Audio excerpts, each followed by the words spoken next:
Birger, wo? Schütz mir Knirsch jetzt. Grüezi, fix nochmal, so säge ich mich selber.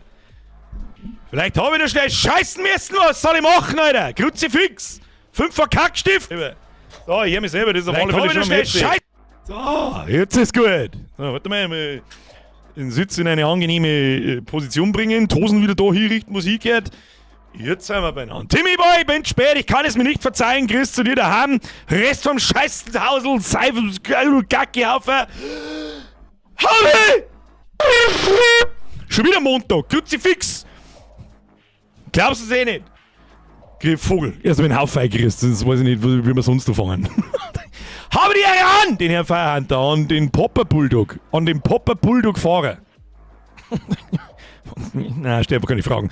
An den Robotiniere, an den Herrn Grünwald, an den Herrn Dien, an den Huber, an den Dietmeier. Der Dieter Meier. Der Meier Dieter schon wieder, das ist ein guter.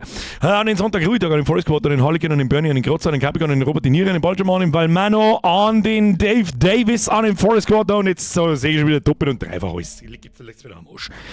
Lecken Sie mich am Arsch! So, wunderbar. So, das ist der Wulfric und der Bobby. Hat Zeit das erste Mal da, das kann ich verstehen. Aber in den ersten 2 Minuten werden halt keine YouTuber-Leute so gezeigt. Und das ist der Arschloch! Und das ist der Arschloch. Wulfric liest trotzdem vor, okay? Was ist das Gegenteil eines blinden Hundes? Natürlich der Seehunde.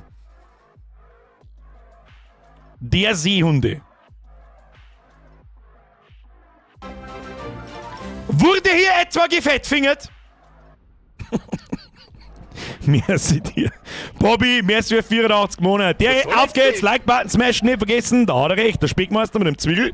Grüß senk miteinander. Und der Luki, merci für den Zwiegel und merci für 23 Monate. Habe ich dere an alle, bin einmal wieder dabei, aber muss um halbe zum. Was, wo? Das ist einfach der Chat davon geflogen. Wo ist denn. Was zum Schuhplatteln? Das glaube ich da nicht. I don't believe you. Wo ist das? Verdammt, ich habe die Memes noch nicht auf die Szene da rumgeschoben. So, ich brauche unbedingt noch einen Anchorman, wo er sagt, I don't believe you. Wir müssen alle vaporische Kultur zuführen können. Nochmal, weil wir müssen alle vaporische Kultur zuführen können. Ich glaube, ich weiß, was man sagen möchtest damit. Hast recht. Schleich dich gleich zum Schuhplatteln und fang schon mal das Üben an.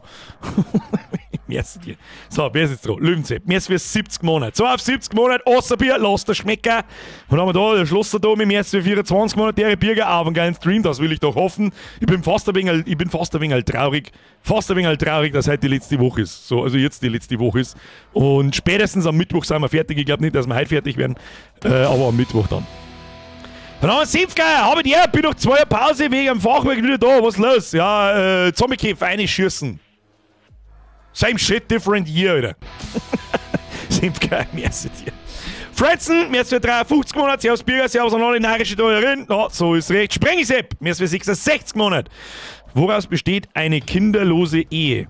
Aus Spaßvögeln. Das hast du doch nicht, den hast du nicht selber ausdenkt. Der ist über so viele Ecken clever, lustig, das kann ich nicht, das glaube ich einfach nicht. Nein, das glaube ich nicht. Gestohlen oder selber? Sprengi? Gestohlen oder selber? Oh, der Olaf aus der Schweiz. Schau her, wir kriegen immer mehr Schweizer. Das ist gut. Das heißt mehr Profit für mich. Weil bei den Schweizer, die wenn einen 100 einer schmeißen, dann ist es ungefähr so, als da die einen Döner zahlen. Bei uns. Reddit Fund. Reddit Fund. Was bin ich für Depp? Reddit Fund. Egal, aber er war gut. Es gehört auch was dazu. Ich meine, jeder Trottel kann sich aus einer Internetseite Sachen ausziehen. Wenn sie aber von lachschon.de oder so sind, dann haben sie auch nicht lustig. Ja, man muss auch ein bisschen ein Gefühl dafür haben, hey, das ist lustig, das klauen wir jetzt. Ja, das ist, und wichtig ist auch immer, das hat mir der Herr Huth in der Berufsschule schon gelernt. So, hier, Birger, bei Sachen machen und so, 95% klauen, 5% selber dazu erfinden, das klangt überall hin. Und recht hat er gehabt. Recht hat er gehabt! So, wer ist jetzt dran? Kruzifix, da schwarz schon wieder 3000 Sachen rein, wo haben wir überhaupt? Herr Dr. Müller, merci für 4 Monate. Schnell einer geschaut, Like da los und ab in die Nachschaussquad. Wie Nachschaussquad? Verstehe ich nicht. Verstehe ich nicht. Herr Löffler, merci für 480 Monate. Der ist eigentlich nur irgendjemand übrig, der Lied mit 80 Monaten da erinnern wir noch gehört. Was, wer ist Ganga? Hashtag HIAAF. Leganga! Was? Langsam! Ich komm nicht mehr nach! Herr Löffler, mir ist für 84 Mal so. Dere miteinander, dere Meister, dere zurück. Herr Foxler, Trivia. Der Uhu mit der Sonnenbrille ist nicht der Wesker. Sein Name wurde sogar schon gesagt, aber du hast nicht zugehört. Ist mir egal! Ist das der JC Piss oder wie ich weiß mir wurscht, das ist der Wesker aus. Antichrist, merci für 25 Monate. Agony of Pit, merci für 39. Depp von Dosen. Oh, das ist der Klassiker. Depp von Dosen, Depp. Schade, dass wir nicht in die Tankstelle gegangen sind und das Poster nicht immer nur dort hängt. An das hätte ich mich erinnert.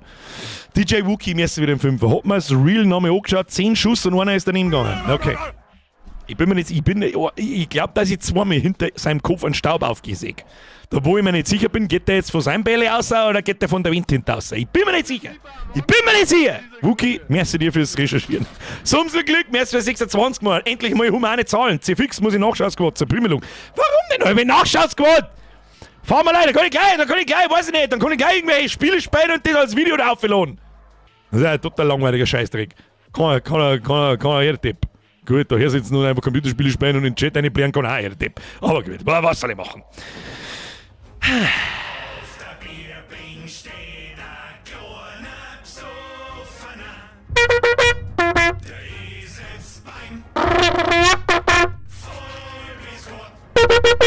Da war hingehört!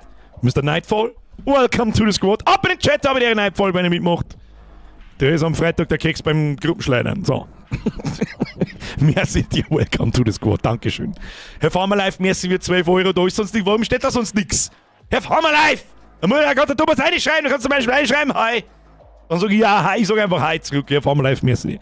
Timmy Boy, jo, hier zweifach, was zweifach? Nichts zweifach, Schluss mit zweifach. Pro-Zuschauer, merci für 60 Monate. Ich hab noch keine 84. Ja, 60 Monate, nein, nicht recht viel!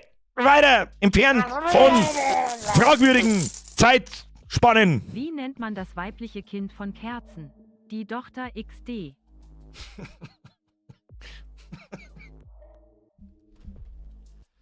Oh Gott, Bier macht den Browser zu. Statt einfach Spray. Mach einfach Spray auf. Schau mal. Da, hier, so, hier, klick mal spielen. Die Tochter. Alter, denk mal, der Trottel. Ja, okay, lass ich da durchgehen. War gut. Mr. Gürkel, mir ist für 16 Monate. Humaner, das ist eigentlich, du weißt, vor 5 Jahren, wenn jemand mit 16 Monaten da gesessen ist, habe ich mir auch gedacht, was ist denn mit dir eigentlich? Der Chef, gestern vor 30 Jahren ist Resident Evil rausgekommen. Weiß ich. Kuss auf die Nuss, Dankeschön. So, habe ich jetzt da irgendjemanden übersehen, haben wir es jetzt nicht. Haben wir es jetzt? Beieinander, ja? Kruzifix, Alter. Aber spätestens so 2 Minuten hätten wir noch. So, Punkt 10 nachfangen wir. Wir haben heute auch um Punkt 10 Uhr, 22 Uhr hören wir auf. Weil wir haben ja wirklich gnadenlos am Ende so. Gnadenlos am Ende. Nicht, dass wir heute noch fertig werden, dann wissen wir nicht, was wir mitgetragen sind. Können wir aufhören, das Niveau im Keller einzusperren? Ja, sperren wir es in den Fritzelkeller. Da ist es gut aufgehoben. Ja, hinter der doppelverriegelten Panzertür. Das mag ich. Schauen wir Freitag bei Hacker Awards. Das ist der Hobby, ist mir heute eingefallen, wie ich so kurz einmal in. Was bei Dono, glaube ich, noch übersehen. Was? Hast du zweimal schon wieder? Hast du schon wieder zweimal reingeschissen? Tatsächlich. Löwensepp, merci dir. So, nun habe ich die Bier. Stream. Außerbier. Annex. Viel Spaß mit Annex. Da haben wir gestern mal kurz wieder mal drüber geredet im Discord über Annex. Das Raketenproblem ist echt ein Problem. Da werden wir uns was einfallen lassen müssen. Das hilft nicht. Bin sogar schon so kurz davor, dass ich sage, die Raketenmechanik ist kompletter Schrott. Einfach raus. Weg damit. Wenn es keinen Spaß nicht macht, da einer Hälfte, die sich nicht wehren kann, Dreck, weg. Aber das werden wir natürlich nicht. Da werden wir zuerst noch ein bisschen reinpimmeln und dann, ja. Aber ich werde ja am Bahako nicht gerecht, wenn wir uns das am Freitag anschauen, weil am Freitag haben, ich sage jetzt mal im Schnitt, Hälfte Leute da. Das machen wir sauber nächsten Montag. So sieht's aus. Ja? Das hat einen Prime-Platz verdient, wenn sich jemand her sitzt und eine Stunde 10 Minuten Video zusammenschneidet. Das ist übrigens alles, was ich vom Video weiß. Ich habe es noch nicht angeschaut. Einige von euch haben es sich schon angeschaut, habe ich schon gesehen. Da hat es dann selber schuld. Wir schauen uns das dann miteinander an. So haben wir es jetzt nicht.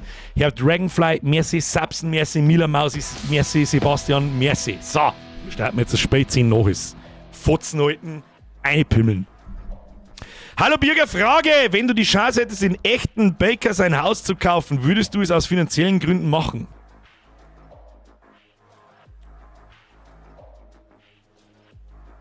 Bin mir gar nicht so hundertprozentig sicher, was du mit dem Baker sein Haus Who the fuck is Baker? Who the fuck is... Von was redet man mit? Ich check überhaupt nichts. Raketenproblem haben wir im Iran dabei. Ja, schon ein bisschen. Aktuell schlecht. Und weil der Iran meint, der muss Raketen rundum schießen, zahlen wir mir bald für einen Kilometer einen Euro. Ja, ist egal. Die Bakers aus RE. Er Kuhstein Empire, das ist eine sehr weirde Frage. Warum? Why? Warum sollte das jemand... Ich verstehe nicht. So! Hallo jetzt! Nice. Brother, what's that? What's that, brother? Hä? Okay. Hauptstory fortsetzen. Keine Ahnung. War da jetzt ein Ton dabei? Oder? Ja, okay. Komm. Lassen wir's. Lassen wir das. So. Ich muss jetzt aber schnell nachschauen, weil jetzt interessiert mich. Was war denn da jetzt? Nein, das war's nicht. Weil ich wahrscheinlich zweimal draufdrücken muss und... Ja, okay. So, wo haben wir stehen bleiben? Ich bin da. Stimmt, Labor. So, hier. Versorgungstruhe, Inventarcheck. Wie schauen wir aus? Warum immer um Punkt 8 kommt da, oder um 10 nach 8 kommt mein Monitor und sagt, hey, so nicht. Können wir mir was craften? Nein, können wir nicht. Kein Schrotflintenmund, fühle ich mich nicht sicher. Diggi. Spritzen haben wir zum Sauffordern, Pistolenmoon haben wir. Was ist denn das? Stimmt, wir haben noch eine andere Schrotflinten gefunden, die nicht ausgebaut ist, drauf geschissen. Unser neues Lieblingsgewehr, das Hacke haben wir ausgebaut, das schaut alles ganz vernünftig aus. So, jetzt werden wir das erst einmal schleifen. Wie ist unsere Rüstung beieinander? Sehe ich das da eigentlich irgendwo? Die hat immer da bloß da 2 von 3 Strich. Wieso hatten die da eigentlich immer nur 2 von 3 Strich? Kann man das einmal irgendetwas sagen? Arzneispritze. Dein Mann ist ja. So, was tun wir da jetzt damit?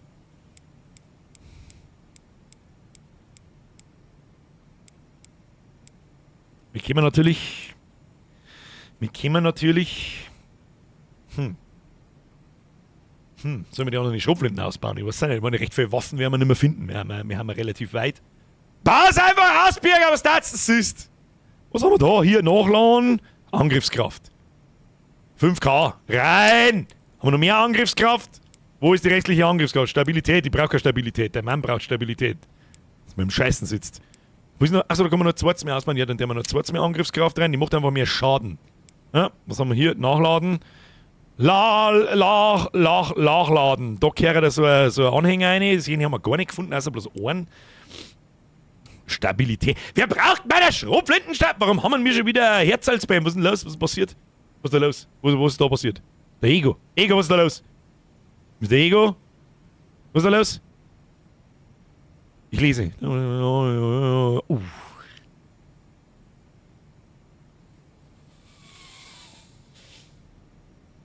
I fucking feel you.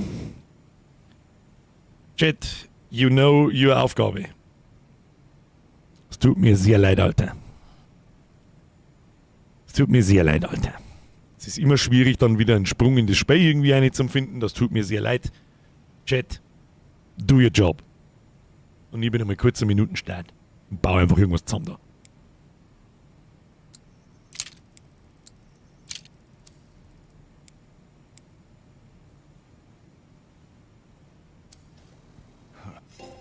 Huh.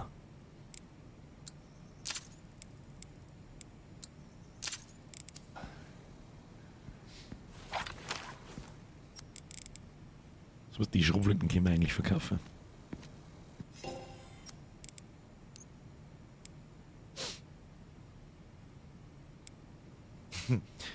Na, verkaufe ich jetzt die falsche.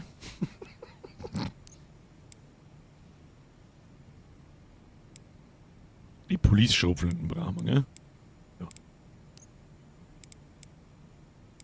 Kriegen wir zwar nicht einen Teufel, aber was sollen wir damit? Und ganz ehrlich, das Classic-Ding verkauft man auch, das braucht der keine Sau. Ja. Minuten schon vorbei, kann ich dann wieder in den Blödelmodus übergehen oder Ego, das tut mir wirklich leid.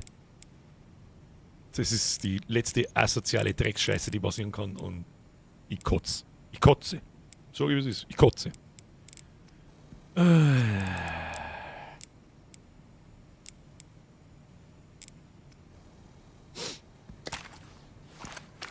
schauen wir mal, was die so kann. Geht die noch weiter zusammen? Nein, geht's nicht. Was das da so kann. Birger, es gibt auf Albtraum noch eine dritte Ausbaustufe vor der Westen. Habe ich mir fast gedacht, dass da manche Dinge erst im nächsten Run freigeschaltet werden. So, Freunde der Sonne. Grace-Folgen hat's geheißen. Was ist das da? Aktueller Betriebsstatus der Anlage, alles grün, das haben wir letztes Mal schon gelesen. Wo sind wir da überhaupt? Personalraum. Da ist ja. Da werden Metallteile liegen. Sollen wir uns die schnell holen? Die holen wir uns. Wer weiß, was da herin ist, ist überhaupt der richtige Weg. Ja. Wer weiß, was da herin alles auf uns zukommt. Holen wir uns das Ding. Supergrün. Bin erst einmal da, wie ist das Spiel hier? Stilo, das ist das beste Resident Evil, glaube ich, das sie jemals gemacht haben. Ende des Gesprächs. Bis jetzt, aber recht weit haben wir nicht mehr. Warte mal, wo ist denn der Metallteil Sepp? Der liegt da hinten dran. Macht er noch was mit dem Geld vom Verkauf? Das ist absolut richtig, ja, aber mein Kopf hat gerade über andere Sachen nachdenkt. So leid es mir tut. Wo ist denn jetzt das scheiß Metallteil? Da drin, ja, da kann es aneinander liegen. So, Lien, jetzt darfst du mir das Laufverfahren.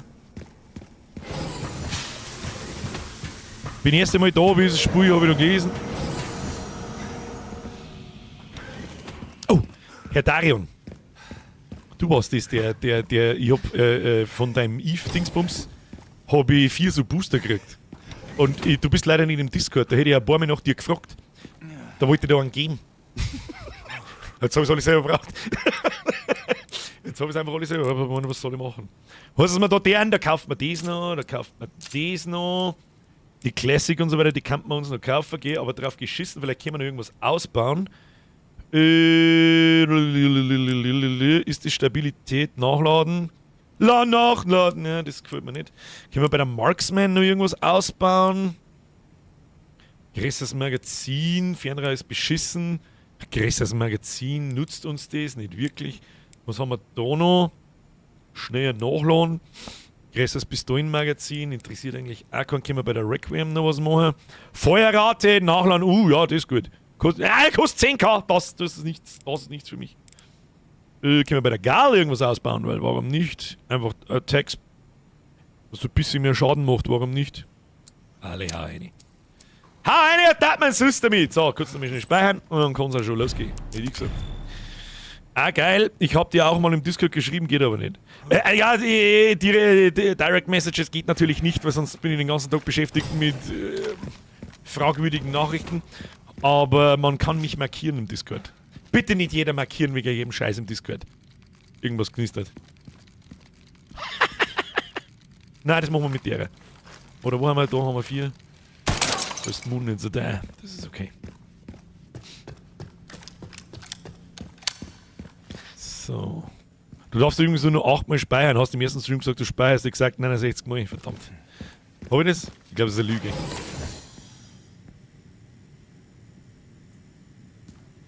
Oh, das riecht schon wieder dermaßen nach Rundlauf irgendwas. Also, ich riech's bis daher. Was ist denn das da eigentlich? Was ist das? Kann ich da drauf schießen und dann zerreißt es? Ich habe irgendwie das Gefühl, da kann ich drauf schießen und dann zerreißt es. Ich weiß es auch nicht. Da hinten ist irgendwas Gelbes. Ja genau, wir haben eine neue gelbe Kisten. Das fühlt man schon. Und wenn wir aus Resident Evil 1 irgendwas gelernt haben, dass die unterirdischen... Oh! Flintenmoon, die nehme ich natürlich mit Handkuss. So. Das unterirdische Labore unter irgendwelche Umbrella-Dinger. Oh, seltenes Tracking-Modul. Ja, das hättest du mir mal früher gegeben, du Affenarsch. Dann hätte ich mal... Ja, ist doch wurscht. Ist doch wurscht. So, was haben wir jetzt da drin? Cutscene. Hackel mal dagegen. How about no? Kann ich mir gut vorstellen, dass da noch... seid ihr? Richtig der Punk abgeht da unten. Okay. Pandora.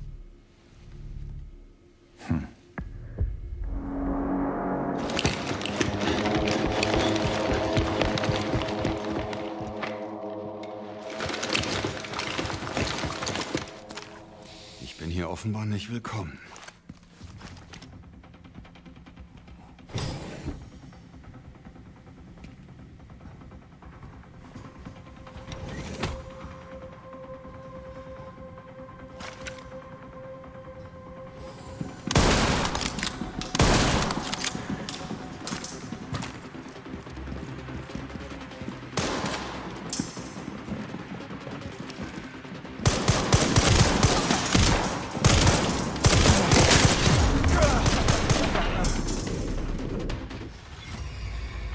Was ist denn mit denen?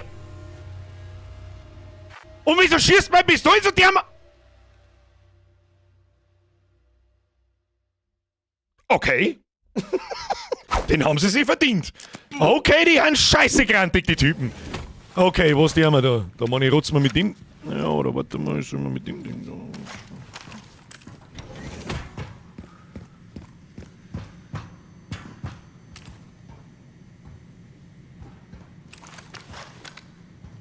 Ja, was? So. Vielleicht muss ich jetzt mal die Cutscene anschauen. Ist das der Ernst? Okay. Okay!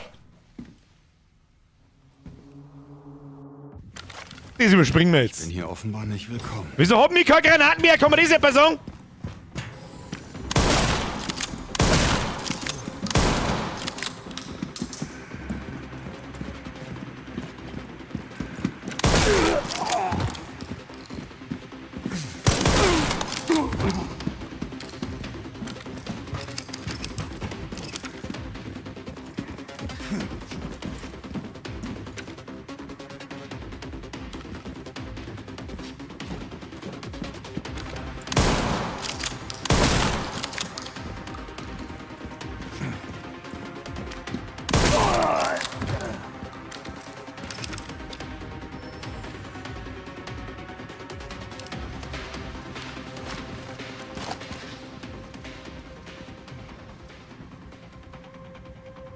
Wir waren noch zu viert, oder nicht? Habe ich 4 erschossen oder 3?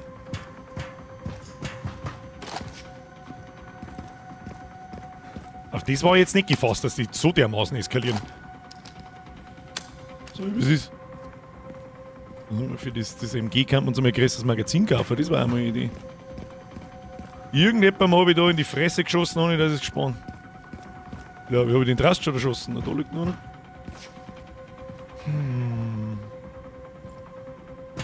So schnell geht's, wenn man einmal konzentriert runterspielt. Liegt da. Ah, grünes Kraut! Grünes Kraut nehmen wir natürlich schon mit, hallo.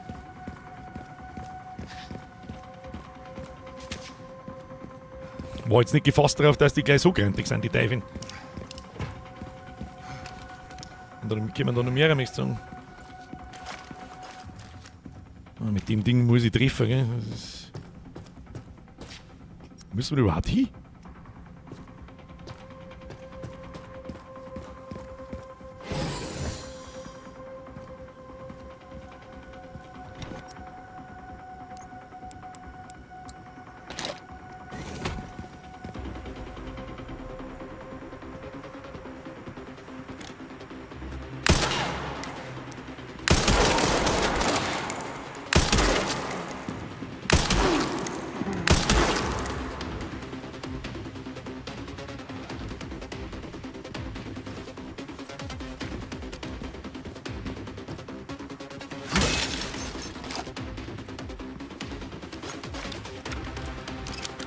Wie geil Nachlaut.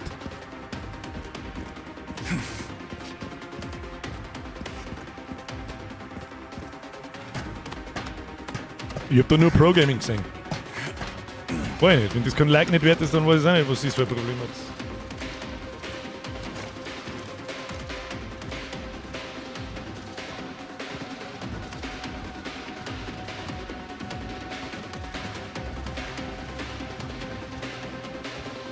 Kommt da nochmal irgend so ein Spacken aus, oder nicht?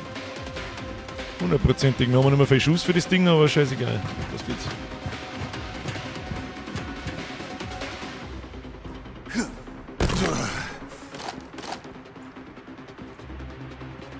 Eigentlich müsste man...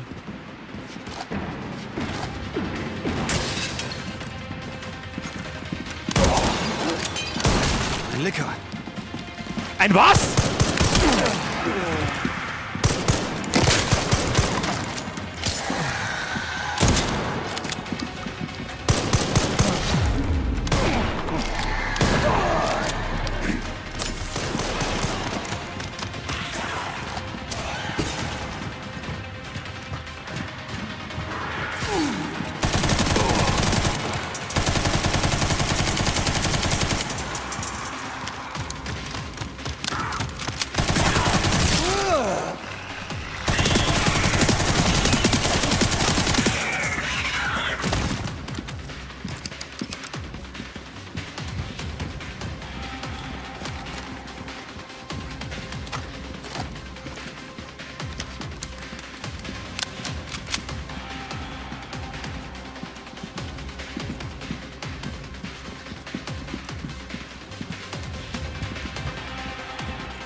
Glaubst du, dass wir wieder zur Gaudi da sind, oder was?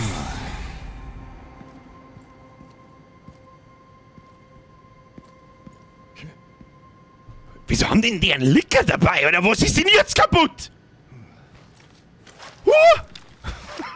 Da werden wir direkt ein wenig nervös, du. So nicht, meine Freunde. Meine Rüstung ist im Arsch. Die hat mir sauber den Sack gerettet, du. Aber sauber. Ich glaube jetzt den Mund zusammen da. So, jetzt passen wir an. Jetzt meine ich, müssen wir da mal schnell was zusammen kombinieren. Weil langsam geht mir, da werden wir jetzt wahrscheinlich ein paar Mal Heilung brauchen. Täusche ich mich oder hat der Schwierigkeitsgrad gerade. Was ist denn das da? Vollautomatik-Mund, den wir da aber. Wir brauchen mehr Schrotmoon! Ich brauche die Schrotmoon, brauche ich! Vielleicht, oh, da hinten ist eine kistige Kiste, die nehmen wir natürlich mit. So. Was haben wir da? Man braucht sich bloß einmal beschweren. Ja, hier Schrotflintenmoon rein. Dann, meine, pfeffert man uns einmal das Ding rein. So. Ich hab zwar Nicht übel. nicht übel. So, haben wir da irgendwas vergessen? Ja, grünes Kraut, Schrotmunition. Ist gut, dass das auf der Map angezeigt wird, weil da jetzt mit umeinander rennen wie ein kompletter Behinderter. Ah ja, da haben wir Kisten zusammengehauen und nicht aufgeklappt. Herzlichen Glückwunsch, Birger. Das haben wir wieder gut gemacht. Aber wie wir alle wissen, ich bin Pro-Gamer, ich brauche nicht looten. So, jetzt tust du mal das schnelle Peng-Peng raus. Ich würde gerne mal wieder an eine Aufwertungsstation hingehen und meine Rüstung reparieren, Kinder. Das war einmal eine geschmeidige Sache.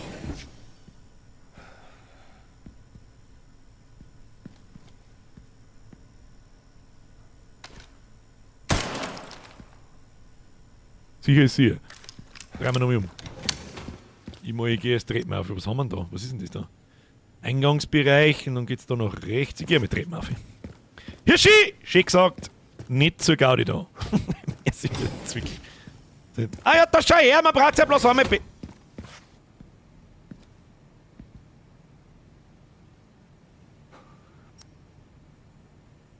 Ich nehme an, das Ding war vorher zu, ich hoffe es zumindest. Wenn nicht, dann legt's mir am Arsch.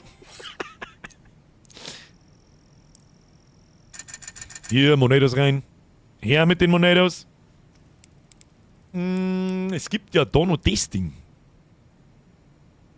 Stiri, was kannst du jetzt? Die Schutzweste, die kostet schon 1600, bist du besoffen, aber das hilft nicht. Die Stiri für 6. Jetzt passen wir auf, wir haben das Ding eigentlich gar nicht ausgebaut. Okay? Da habe ich aber gemeint, das nehmen wir nicht her. Das ist nix. Ein größeres Magazin war auf alle Fälle mal eine Sache. Und die hat Angriffskraft, das geht so bis zum A. Es warten nicht einfach Zahlen, warten halt toll. Schreibt halt bitte, liebe Entwickler, damit man mal einmal Kritik übt, schreibt halt bitte einen Zahlenwert neben die Angriffskraft hin, damit man alter gestungener Vollidiot, nicht merken muss, ob das Ding jetzt besser ist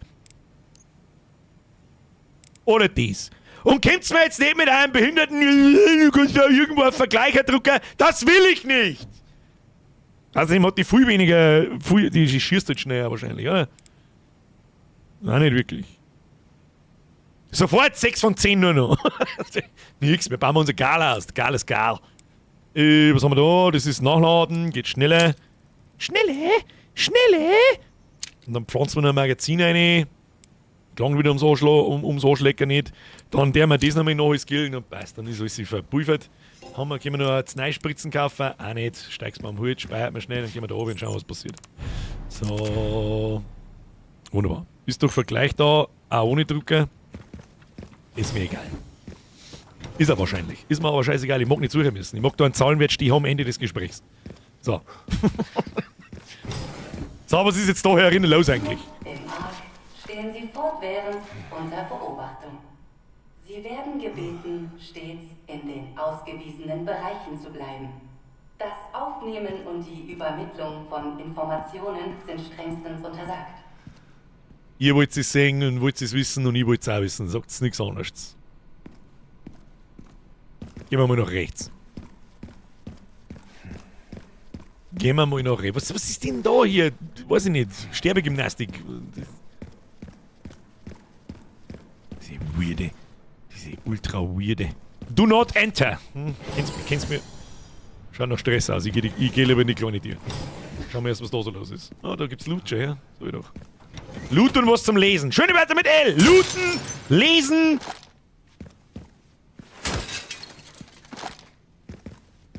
Lüftungsschacht. Produktkatalog 2026. Produktschlüssel CMG 002 Garmer. Preis ab 30 Millionen. Produktdetails. Eine verbesserte Version des von der Umbrella Corporation entwickelten Cerberus. Größer und mit erhöhter Kampffähigkeiten ausgestattet. Oh, das sind die Hunde, die wir auf dem super trashigen Action-Einlage letztes Mal erschossen haben wahrscheinlich. Er kann Ziele aufspüren und mit einer Geschwindigkeit von über 100 km/h verfolgen. Produktschlüssel CMLB Licker. Für ein Licker kostet 14 Millionen. Produktdetails. Durch intensive Forschung konnte der aktivierende Faktor dieser ursprünglich anormalen Mutation identifiziert und Markteinführung realisiert werden. Zu den Produktmerkmalen zählen verbesserte Kletterfähigkeiten sowie scharfe Krallen und eine lange Zunge. Produktschlüssel CPX irgendwas Pflanze. 100 Millionen! Die Grenner wieder, bei denen kostet das 5-fache. Dieser Biowaffen-Prototyp wurde aus einem Pflanzenvirus entwickelt, das in der Arklay-Bergen und Raccoon City vorkommt. Rockkopf, Steff, was tut wieder? Fix letten! So, bin jetzt auch da mit lauter Crimson Desert fast am Birkbein, weil so nicht. Nimm's einfach dafür, dass ich jeden Tag mit einem Transport-View-Streams einschlafe. Brauchen wir wieder neuer Sleeping-Content. müssen wir wieder. Ich darf ja so sehr aufs Dreier warten. Da werden wir aber wieder 2-3 Wochen reinzocken jeden Tag. Da haben wir Bock. Herr Rockkopf, Steff, es ist mir ein Fest, 25 Euro und trotzdem 2 Kuss auf die Nuss. Dankeschön. So. Produktdetails. Diese Biowaffen-Prototyp würde aus einem Blablabla, haben wir schon gehabt. Anmerkung, ein Zwischenfall während des Transports der experimentellen Pflanze 43, nicht 42, nicht 44, sondern die 43. Pflanzen, die ist völlig außer Rand und Band, führte zu einer Verseuchung an der Warenanlieferung des Ark. Beim Transport von Biowaffen ist durchweg äußerste Sorgfalt geboten. Nach was? Hätten wir jetzt ein Depp sagen können, da kann man da mal jetzt was nachlesen, oder was? Produktschlüssel, Tyrant. Was, der Tyrant kostet bloß 20 Millionen mehr als die scheiß Pflanzen. Das ist ein Witz, der hat Pflanzen mit 3 Mal in die Blüte reingeschossen, dann hat's gesagt, und dann war's ich. Der andere verfolgt mich seit 30 Jahren, ich weiß jetzt auch nicht, was da hier. Im Resident Evil 1 Haus war Pflanze, im Ernst jetzt? Ich weiß selbstverständlich, dass man mit dem Düngemittel die Pflanzen in Resident Evil 1 killt, aber ich habe nicht gewusst, dass es Pflanze 42 ist. Das 42 war die gute. Ja, wenn das wirklich war, ist er schon im Sprengen, glaube ich. Im Sprengen, glaube ich. Produktdetails. Eine humanoide Biowaffe mit außerordentlichen Kampffähigkeiten. Ja, der hat Autos nach mir geschmissen! Und Raketen! Nicht aus einem Raketenwerfer, sondern der hat einfach die Raketen genommen und so geworfen. So sagt, da fang, du Trottel! Sie kann einfache Befehle ausführen, beispielsweise Ziele verfolgen und eliminieren. Was? Und es stand, weiß ich nicht, da kann man Schäferhund mehr. Und ist standardmäßig ein Schäferhund.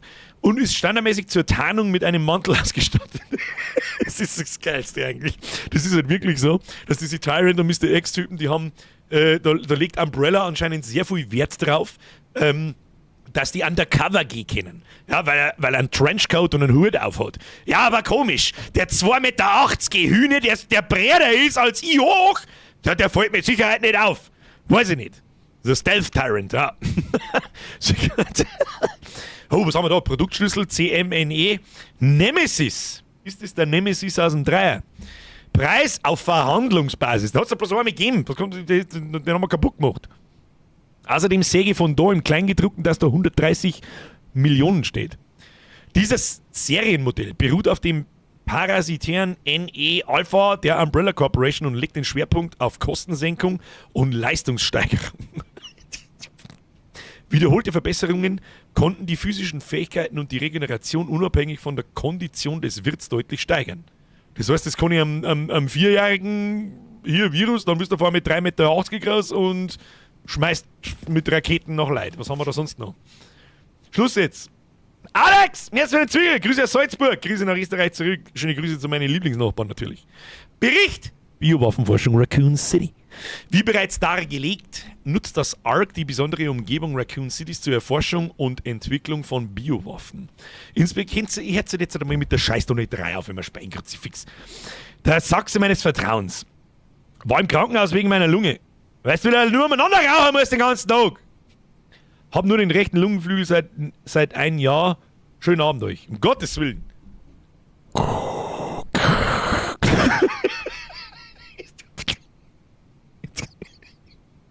Es tut mir so leid, ich gehe eh schon. Ich bin eh schon vor. Entschuldigung.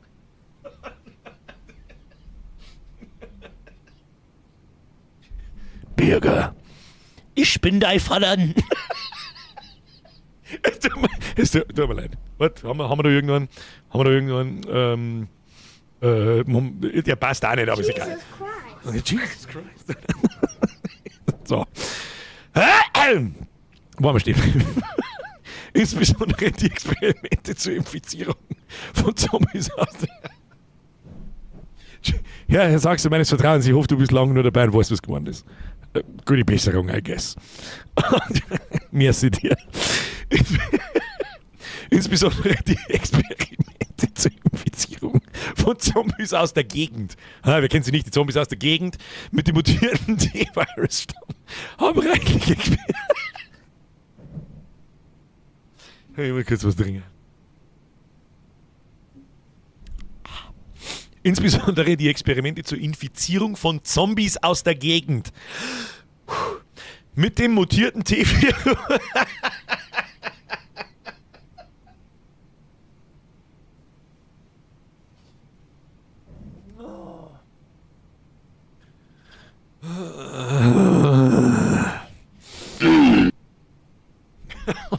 Ich kann kein Sächsisch, ich kann es probieren, aber.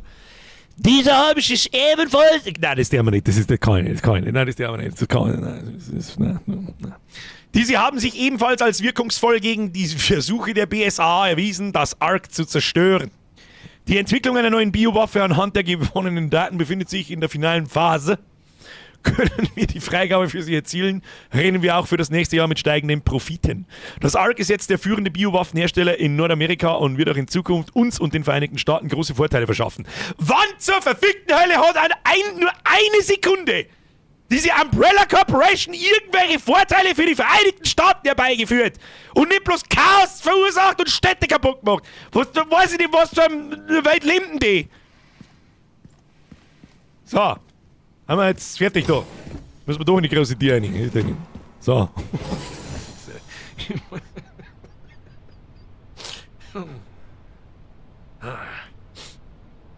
Denk dir nichts, sagst du meines Vertrauens. Kamera regelt immer.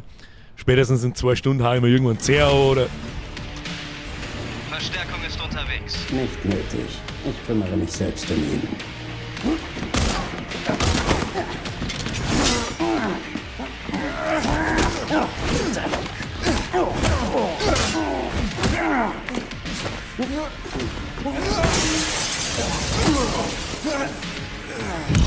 That escalated quickly. Good old Hackefight, oder was? Leon Kennedy. Was ist denn jetzt? Ist mir eine Ehre. Ach du Scheiße, was ist denn jetzt? Ich wusste gar nicht, dass ich einen Fan habe. Ist ein Autogramm? Komm mal, das ist Block, der Wolf! Ja, hallo, ich möchte mich gern heilen.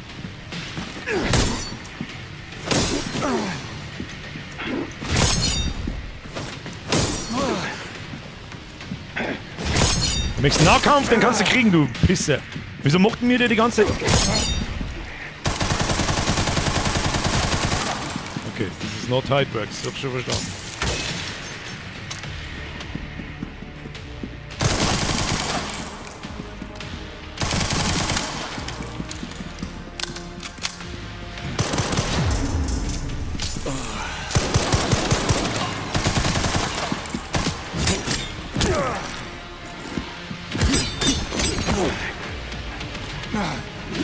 Was ist jetzt? Hey, was drucken sie? Nicht schlecht. Bringt das überhaupt irgendwas? Ah, das bringt was.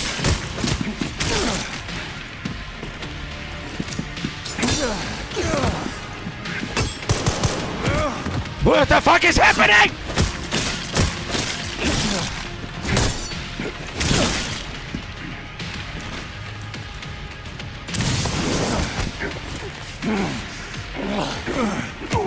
Alter, was ist denn mit dem?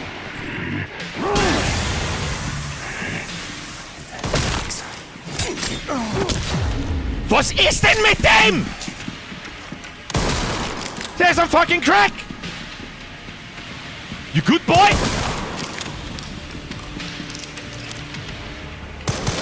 Du, ich sag dich frei, aber sag's keinem.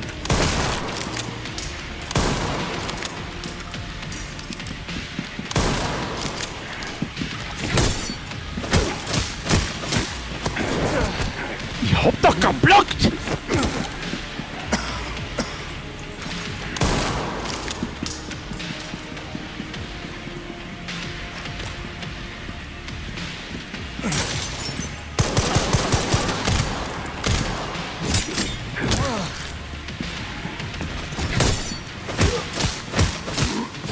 Nur gucken, nicht anfassen.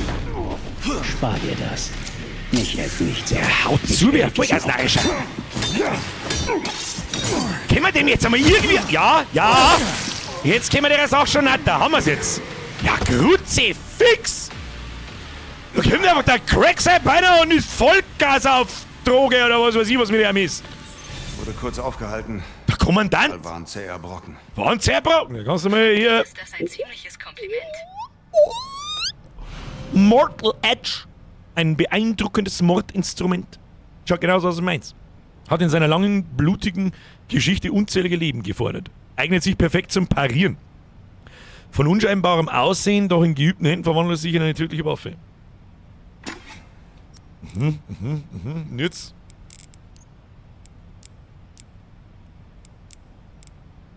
Nehmen wir das, oder was? Das sind ja quasi gleich gut, sag ich das richtig? First try, meine Damen und Herren. Der war grantig. Der war ein wenig grantig, aber ich glaube, dass es mir wurscht ist. War mir nicht so 100%, jetzt pass mir auf. Hab ich jetzt das gute Hacke oder das schlechte Hacke? Da muss ich schleifen. Hat das irgendwie schneller zu oder so? Na, okay, gehen wir weiter. Gibt's da noch was? Loot? Nö. So, ja, total lächerlich. Aber ihr müsst euch schon mehr einfallen lassen. Ich soll lieber mein Maul halten, ich weiß genau, was es ist. Okay, weiter zu Grace. Weiter zu Grace, Zeit erstmal für nachladen. Antworten. Kann ich jetzt da mal nachladen erst einmal? Ohne nachladen kommt jetzt da nochmal so ein geschissener Kommandantendepp? Nein. Möchte aber hoffen. Der Hacko schreibt, das ist ja mal ein Like wert. Ah, Da drin sollte sie sein. That's what she said.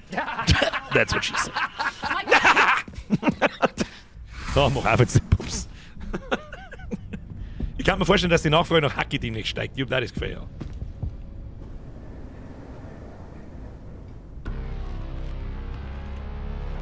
Grace. So stehen die Dinge. Die Welt ist in Gefahr. Die Methoden zur Gedankenkontrolle existieren bereits. Aber sie waren nie effektiv genug, andere zu infizieren. Dieses Problem hat Spencer gelöst. Mit Albus. Elpis. The Connections hat die Stadt versiegelt, um es für sich selbst zu sichern. Seitdem wartet es hier auf seine Befreiung.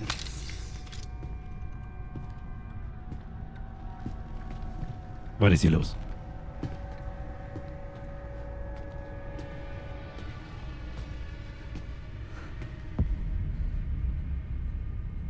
Weiter sind wir nicht gekommen. Geben wir das falsche Passwort ein, wird das Ark zerstört und Albus ist verloren für immer. Das Passwort ist Affenarsch! Also sag mir, Grace, Mindestens. Was ist das Passwort? Weiß Ich weiß es nicht. Doch, Weiß ich. natürlich. Du bist... Feine. Leon! Schieß mir dem Typen mal ins Sparen Gesicht. Sie sich und uns die Blamage. Oder? Sie können mich nicht besiegen.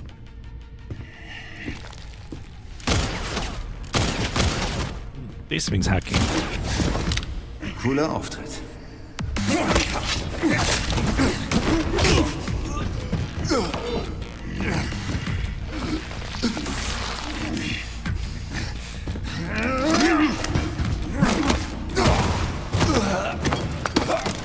I have a very bad feeling about this. Und wenn das passiert, dann wirf ich mit meiner Scheiße.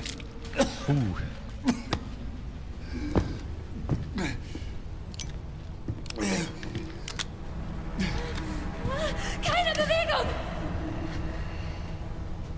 Warten Sie! Oh, schlaues Sie brauchen Mädchen. mich.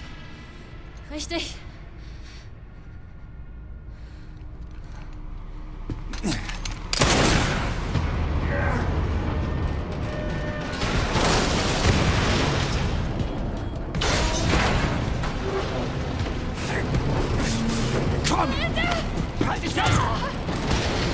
Wieso denn an dem Ding, das runterbricht?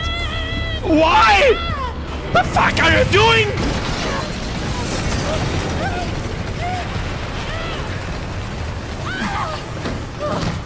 Ich hab dich.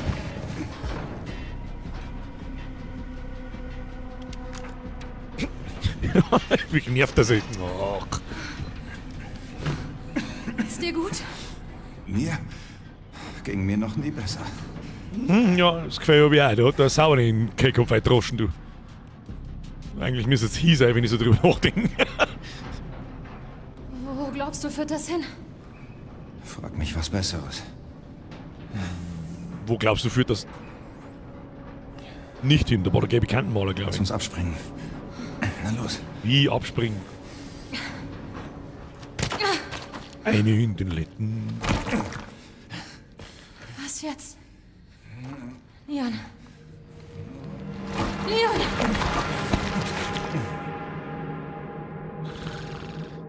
Ich ahne fürchterliches.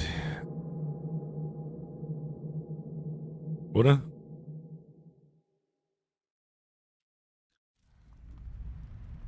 »9. Oktober 1653. Ein Wassertropfen plumpst vom Stahlträger. Während wir in der Embryostellung neben Leon sitzen und eine Tafel Schokolade zu uns nehmen, die wir nicht haben.«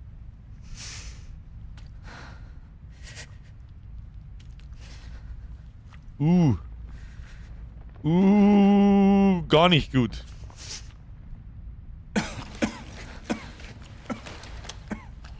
Leon, alles okay? Wen? Egal. Glaube Wie ich. lange war ich weg? Keine Ahnung. Eine ganze Weile. Und übrigens, du hast jetzt einen Reverse Michael Jackson gemacht, Das aber sag's keinem. Das T-Virus. Dauert ein bisschen. Infektionsstadium 3. Wenn du so krank bist, warum bist du dann hier?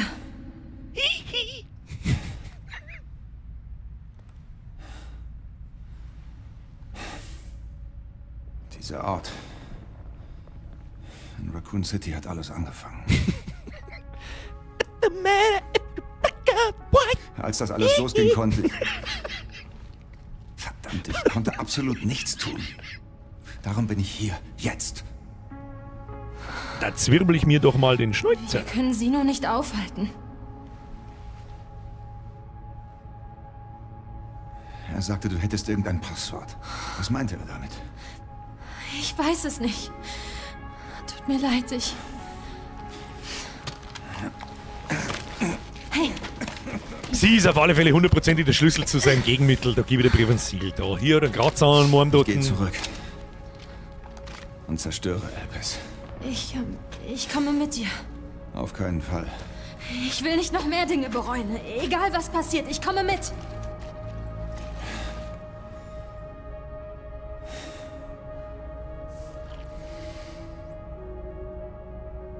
Versprich mir, dass du, wenn mir was passiert, Ich warne dich. Es beendest. Ich versprech's. Ich warne dich, Spui! I fucking triple dare you! Letzte Mission. Beginnen Sie mit der Erkundung der unteren Ebenen des Ark. Ach du Scheiße. Wir haben immer noch die Hand dabei. Ich weiß zwar nicht für was, aber sie ist immer noch leicht warm. Der Blutsammler. Und jetzt können wir wieder mit dieser Pimmelpistole da rumpimmeln, oder was? Okay, weiter! Okay! Warum war da der gelbe Kantenmaler? Komm, gib mir irgendwo... Na, Kim, oder was? Ich kann es nicht mehr ausziehen, was ist denn da los? Oh, Leon, du schaust gar nicht gesund aus. Wieso hast du da Granaten am Hosenbund? Ich hab keine Granaten gehabt. Glaube ich zumindest. Der Backer Schaufel, ne? Die nehmen wir jetzt und dann backen wir uns da aus oder so. Ich tu jetzt mal, ich weiß nicht, was tue ich denn da? Da kann ich was tun. Kann ich da was tun? Leon, tu mal was. Gehen wir da rauf. Ah ja. Oh, die gute alte Räuberleiter. Die muss ich erhalten. Ich checke, wo das hinführt. Schaffst du es, mir da hochzuhelfen? Das finden wir gleich raus. Bleibt leicht warm in der Hosentasche. Mich würde interessieren, in welcher Hosentasche das es hat. In der vorderen oder in der hinteren? Oder in der linken oder in der rechten? Ist sie Links- oder Rechtsträger?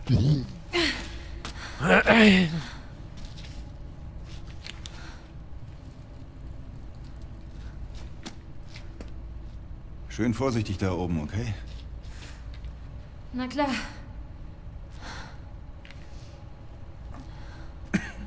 Ich hab ein richtig schlechtes Gefühl about him. Warum haben wir nicht... Nein, Nein! Nein! Nein! Ich bin so lange jetzt in irgendwelche finsteren Scheißgänge umeinander pimmelt. Ich will... Nein! Nein!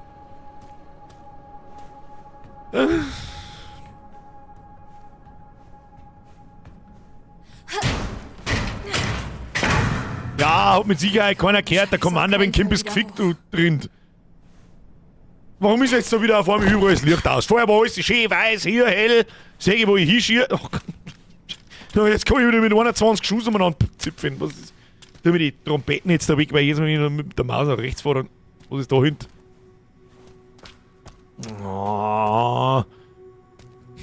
Wir machen jetzt einfach ultra langsam. Oh, Mittwoch nichts mehr zum Teil. Oh, muss ich backen? Wo ist denn der Leon hier? Hat sich der aus der Müllhalde rausgebeamt oder was? Oder? So, was ist da? Hand. Ne, der Schlüssel. System gesperrt. Neustart via Aktivierungsschlüssel erforderlich. Aktivierungsschlüssel erforderlich. Verschlossen. Ja, und wir machen ihn auf. Man, ich sehe kein Schlüsselloch. Da hätte meine Karre ohne. Mal mit durchziehen wie Kreditkarten. Das gefällt mir alles gar nicht da.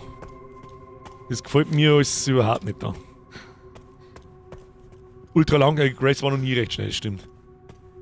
Mehr als das ist nicht. Oh, da ist eine gelbe Kiste, ich hab's genau gesehen. Hier. Was haben wir da? Ja, ein bisschen bis da irgendwo. 7 Schuss, den ich mir. Das ist aber relativ viel. Habe ich so das Gefühl. Oh. Ja, die passt. Die passt richtig gut hier rein. So. Gut, sie fix machen wir noch so für Münzen.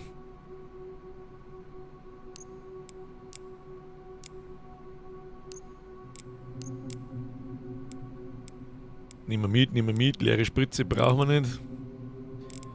Wobei, nehmen wir mal eine leere Spritze mit. Dass wir uns gegebenenfalls so ein Ding craften können zum Zombies auflösen. Weil die Blister-Typen, die mutierten Zombies, sind extrem unangenehm mit ihr. Die können wir eigentlich fast nicht killen. Was ist das da? Beschränkter Bereich. Archivzentrale Raffinerie Pandora. Da haben wir einen Lift, da haben wir die Archive, da haben wir die Sterilisierungskammer und da haben wir das Biowaffen-Repo. Okay, da muss ich hin. Wo? Wo? Da muss ich hin! Den Aktivierungsschlüssel finden, den Weg für Leon freimachen. Wo muss ich hin? Elevator, ist das, weil er blinkt, oder was? Das heißt, wo sind wir mir? Ist das das große Tier? Lass mich mal schnell schauen. Die Tür aussehen. Geradeaus, links. Links. Geradeaus, links. Wird schon passen. Erstmal speichern. Wenn wir da übrigens bei 69 sind, dann machen wir einfach in Zeile 2 weiter. Outplayed, bitch. So, oh, Foxler. Trivia. Entschuldigung, habe ich vorher ignoriert. Trivia. Der Typ mit der Gasmaske ist der 4. Überlebende des Raccoon City-Vorfalls. War der Protagonist von Spiel Operation Raccoon City. Das habe ich nicht gewusst, weil ich das nicht gespielt habe. Ich hoffe übrigens, der Matze aus der Sachse des Vertrauens ist noch anwesend und hat mir das jetzt nicht so übel genommen. Ich bin nämlich ein bisschen besorgt, weil ich sonst nichts gelesen habe im Chat von ihm. Oder ich habe es vielleicht übersehen. Wo ist er denn? Ist er noch da? Zweite Zeile. Warnung. Gefährdungsstufe Orange im Lager. Kritischer Fehler. Gesicherte Verwahrung ausgesetzt. Was?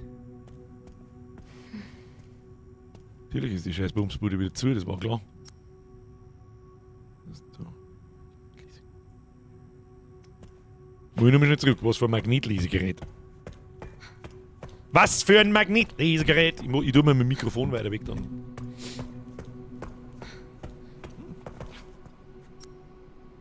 Sag mal, haben wir da jetzt nochmal einen kompletten Komplex mit Schlüssel und Karten und was?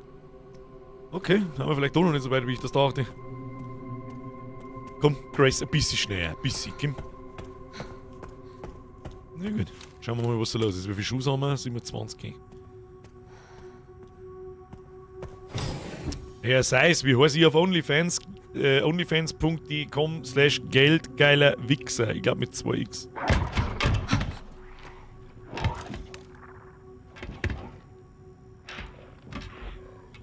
Der Kackstift der Folge 8 rausgestanden, ich hab's genau gesehen. Bei mir auch, aber bei ihm auch. Ja? Gehen wir uns zusammen da. Wenn ich mich recht erinnere, dann ist es dem egal, wenn ich vorbeigehe. Sobald ich laufe, bin ich gefickt. Ah ja. Oh schön, die kannst du mal gleich hier, ne?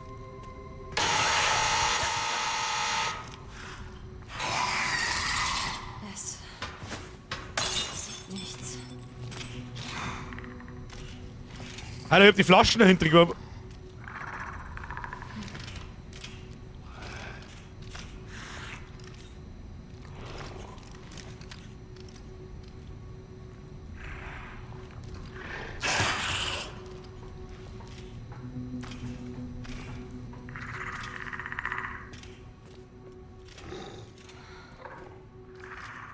Hört er mir jetzt gehen oder nicht?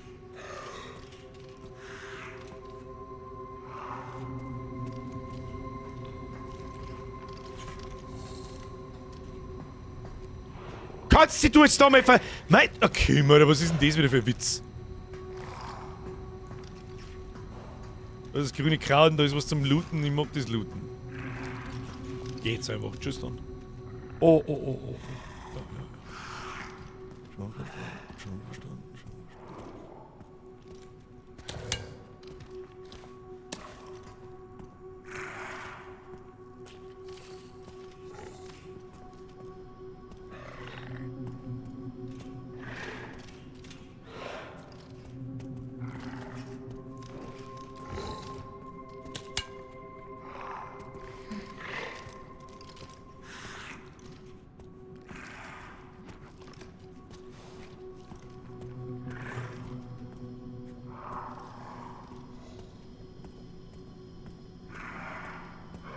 Ihr bleibt schön da drin, sonst krieg ich einen Vogel.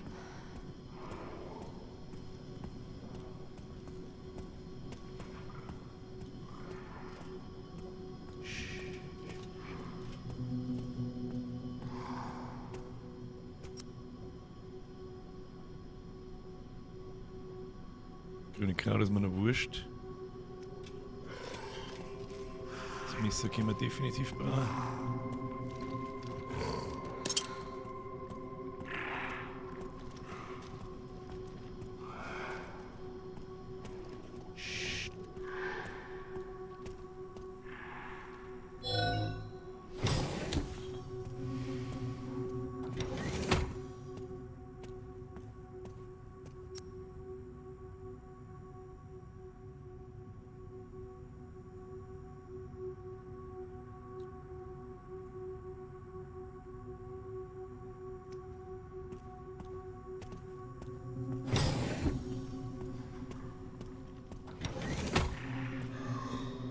Nur die Ruhe, Kinder, nur die Ruhe. Ich werde schon doch nicht durch die durchkommen.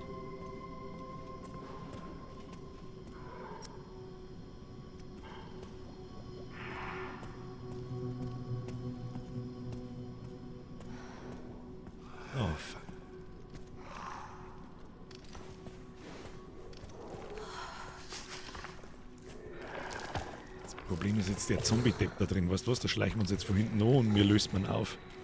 Nicht umdrehen, nicht umdrehen, nicht umdrehen, nicht umdrehen, nicht umdrehen, nicht umdrehen.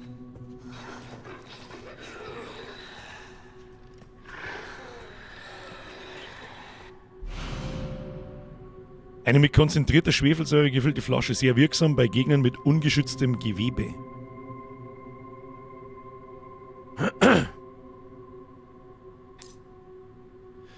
Wenn Sie eine Säureflasche zerbrechen, verteilt sich Ihr Inhalt in der Umgebung. Diese Strategie ist beim Licker besonders effektiv. Das habe ich mir gehofft. Das habe ich befürchtet.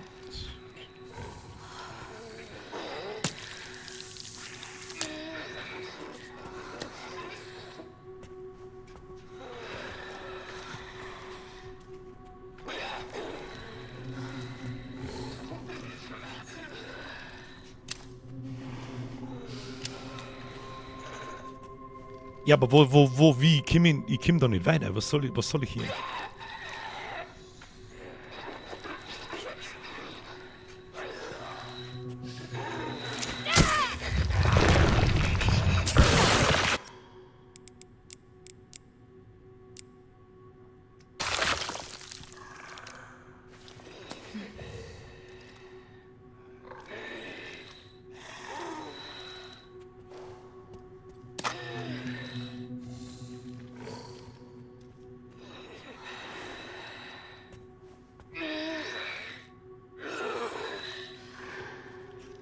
Ich muss an das kleine Ding auch nicht.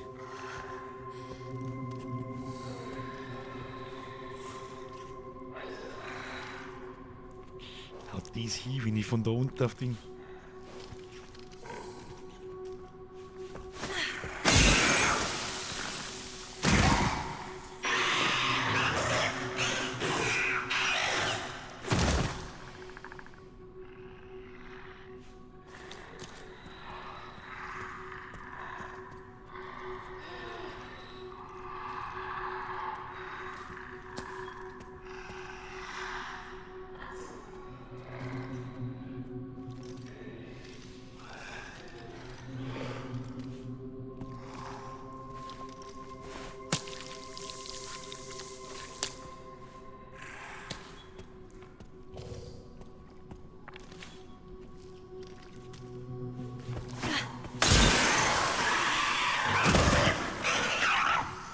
Ich hab das Gefühl, ihr zwei seid gut weiter.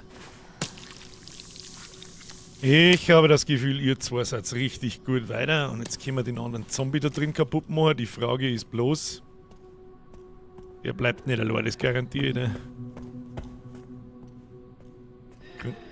Grünes Kraut. Draußen liegt da noch einer auf der Bahre. Und jetzt mal ich schießt mir da mal in den Knierschein rein.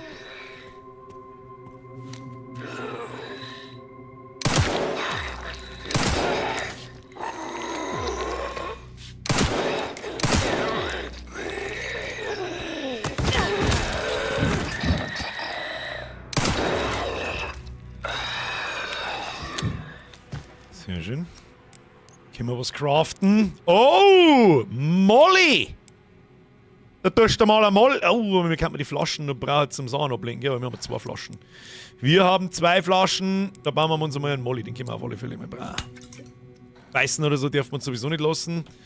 Das ist gleich mal wieder blöd. Ziemlich einfach im Gegensatz zum zweiten Teil. Im zweiten Teil hat man auch schon daneben vorbeischleichen können. Aber sagt es keiner. Oh, Aktivierungsschlüssel Entsorgung. Ein Aktivierungsschlüssel, mit ihm sollte sich die Stromversorgung im Entsorgungskontrollraum wiederherstellen lassen. So, wenn man denkt.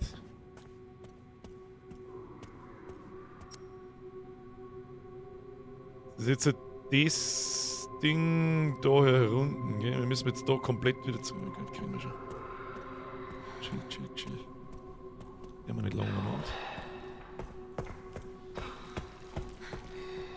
Na, das haben wir gedacht. Hab ich schon so eigentlich gemacht, ne?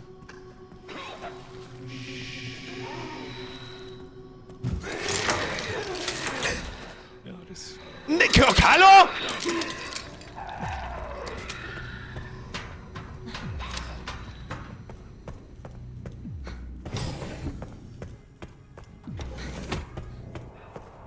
chillen wir jetzt mal.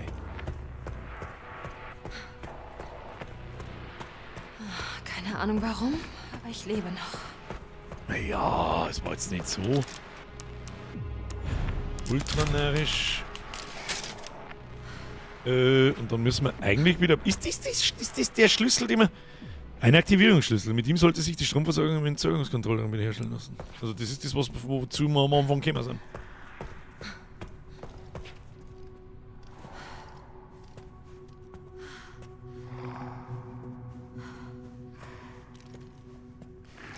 Du bleibst da an der Windpicke.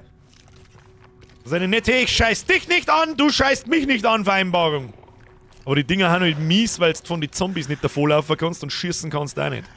Also wir alle die nicht ganz. Die einen Licker nicht kennen. Ein Licker ist blind. Aber er hört ziemlich gut.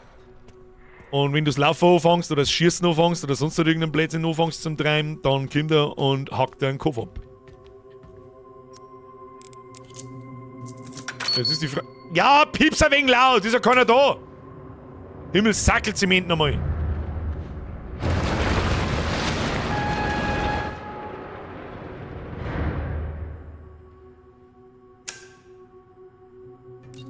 Und jetzt kriegen wir da. Sei vorsichtig. Mr. Ich sollte Lee. auch abhauen. Habe ich den jetzt mit der Backerschaufel davor gekommen oder was habe ich mit dem jetzt eigentlich da? Keine Ahnung. Sollte auch abhauen, ja. Wir müssen immer wieder denselben Weg nehmen wie er. Magnetschlüssel. Zum Öffnen entsprechender Türschlüssel. Gut. Übrigens da ein Tresor, den habe ich schon gesehen, aber... Einfach instant vergessen, dass da ein Licker ist. Können wir nicht...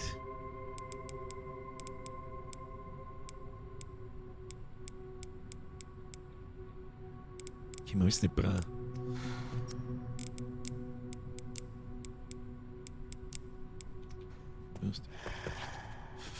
Nicht auf Sprinten drücken, Birger, verdammt nochmal! Ich meine, was der man gegen das Mistviech? Wenn, dann schmeißen wir mal Molly ins Gesicht. Ich weiß nicht, was... Jetzt wenn wir halt die Flaschen hätten, dann kann man es da ins Eck aufwerfen. Ich weiß nicht, ob er da einen Wind aufsteppen. Du da mal in den Wind aufsteppen? Ja, da ist schön. Da ist... Ich geh einfach normal. Ich geh da, ich hab mich anders entschieden. Ich geh schon nicht mehr normal. Geh, hör auf! Nein! Nein! Nein! Brauchst gar nicht so schauen. Okay, wir gehen nicht mehr normal. Offensichtlich das normale Gehherder, wenn man ganz nah dran ist. Geh halt jetzt da die Wind auf, du Arschloch! Weil ich mit meinen 1,5 km/h in der Hocken da an dir nicht vorbeikomme! Ich probier's trotzdem. Nein, ich probier's nicht. Nein, doch nicht. Mein Kim. Wichser.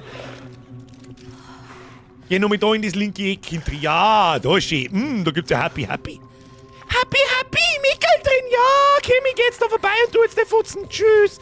Ich geh ganz eng vorbei. Tschüss dann. Okay, tschüss.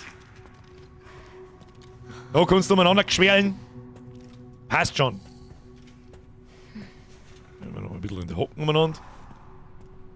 Nein, du hast das Rezept für die Säureflasche noch nicht. Ja, das ist wohl richtig. So, jetzt machen wir erstmal die auf, weil da durch die Zombies mag ich nicht mehr durch. Da kommt bloß der Lickersepp und sagt so nicht. Machen wir das einmal. Geht das für alle diese Tieren? Anscheinend schon. Oh! Das ist das Lounge. Umbrella Corporation Lounge. Ja, was braucht man da wieder? Lass mich raten. 2 Batterien. Ja.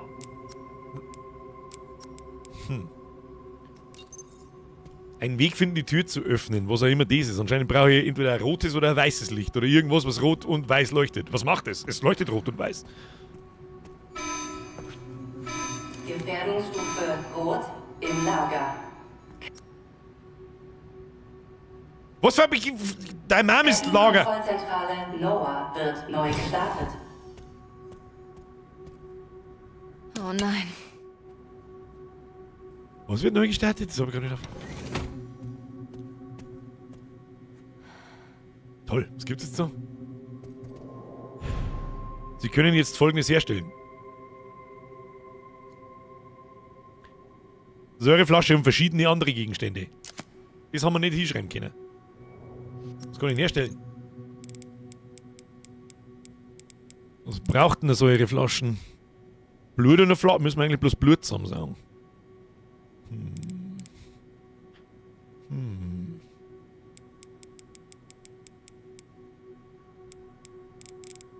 Brauchen wir alles nicht?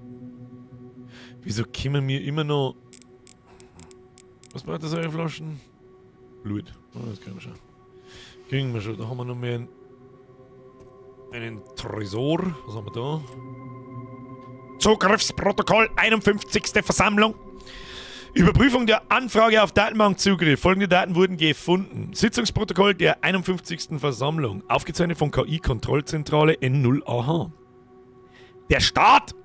Angeblich wurde der Schlüssel Grace Ashcroft, wir, endlich entdeckt. Wir halten jetzt seit 28 Jahren das Ark besetzt. Sind Sie sicher, dass sie es ist? Z. Ohne jeden Zweifel. Seien Sie unbesorgt. Aber glauben Sie nicht, dass Ihr Rückzug aus dem Vertrag etwas zu offensichtlich ist? Der Staat? Das ist nur ein Bluff. Die Vereinigten Staaten sind und bleiben im Zentrum der Welt. Wir haben die BSAA völlig unter Kontrolle. Gibt es irgendwelche Änderungen bezüglich der Produktlieferung? Z. Die Automatisierung des Ark entwickelt sich ständig weiter. Das sollte für heute genügen. Wir können bei der Produktbesichtigung weiterreden. Ende der Aufzeichnung. Bin mir nicht so hundertprozentig sicher, was man das sagen soll, aber das ist mir ehrlich gesagt auch wurscht. Ich geh mal bloß nicht auf den Sack da draußen, ich sag das. Tja. Hat es jetzt da nicht mehr ergeben da herin? Was ist das da? Vorrichtung mit 2 Vertiefungen. Ja, wir müssen halt da durch. Wir müssen jetzt irgendwie diese Zombies killen. Das Blut extrahieren. Arznei, Säureflaschen herstellen. Dann 2 Tresore herin. Irgendwie habe ich irgendwo was übersehen. Wo irgendwelche Hinweise für die Tresore sind. Aber vielleicht finden wir es noch. Schauen wir mal. Schauen wir mal. Interessiert mich. Was, stimmt, was sind die Arzneispritze, Kräutermischung, Metallteile, was können wir? Behelfsmesser, Hämorrhoidenspritzen, Stabilisatoren, die können wir nicht bauen, weil wir das Blutding nicht ganz ausbaut haben. Was sind die anderen Gegenstände, die ich jetzt herstellen kann? Verstehe ich nicht. Verstehe ich nicht. Naja. Da geht's auch noch weiter. Dann gehen wir doch da mal weiter. Nehmen wir mal langsam, nicht, dass da wieder der Liquor-Safe an der Deckung pickt. Das ist nichts. Der Devil Driver Mikey, das habe ich gerade gesagt, dass da 2 Safes sind. Ich habe aber keinerlei Hinweis auf irgendeinen Code.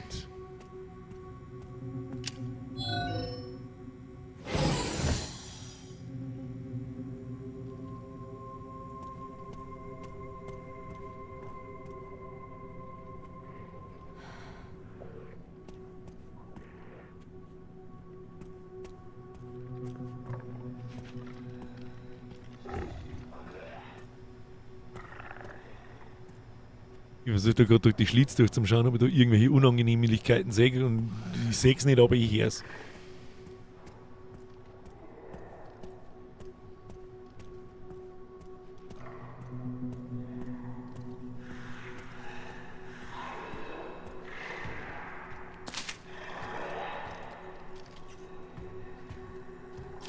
Erstli, Tresor in der Sterilisationskammer. Rechts 10, links 90, rechts 20. 10, 90, 20, 10, 90, 20. 10, 90, 20. 10, 90, 20. Sprengi, merkt sie das? Wo ist die Sterilisationskammer? Biowaffen, Bumscontainer, Sterilisation. Das war da, wo der erste Licker drin war, gell? Ist da ein Zombie drin? Ja, der eine, der aufgestanden ist. Gehen wir uns an ihm vorbeischleichen? Vielleicht, wenn er nicht gar groß ist. Das probieren wir, holen wir uns. Was auch immer da drin ist. Jede einzelne Säureflaschen oder Blut oder keine Ahnung was hilft uns gegen den Licker-Scheißdreck da weiter, weil gegen die Kämpfer, das können wir uns mit ihrer aus dem Kopf schlagen. Das können wir uns mit ihrer sauber aus dem Kopf schlagen, habe ich das Gefühl. Wir haben alle Zeit der Welt. Alle Zeit der Welt haben wir. So, na, da lang. Na, da müssen wir auch nicht lang. Hm? Wie behindert. Das ist das Vorzimmer, wo ist denn da oben? Da haben wir gerade hergekommen, gell? Umdrehen. Und ist da hinten. Weiß ich nicht. Weiß nicht, Birger. Größer und dunkelblau, da kann man es nicht mitten ins weiße Zimmer bauen. So, speichert man mal. Das hat noch nie geschaut. ganz schön was vor mir. Noch ganz schön was vor mir. Ist ja gut so, ich mag nicht, dass das Spiel jemals aufhört. Ich will nicht, dass es lädt. Also, ich will, dass es lädt. So, wie gehen wir jetzt da am dümmsten? Da gehen wir jetzt da rein, glaube ich. Ja. Dann ist die Frage, ob wir da an die Scherben vorbeikommen oder ob wir rundum gehen. Dann müssen wir den Zombie-Deppen killen, ich weiß es auch nicht. Schauen wir uns einmal an, wo er umeinander geht. Jetzt, wenn er da wieder umdreht, dann geht er nicht weit. Ja, er geht nicht weit. Zeigt er mich durch die Scheiben? Ich bin jetzt einfach interessiert, weiß das eh, was ist.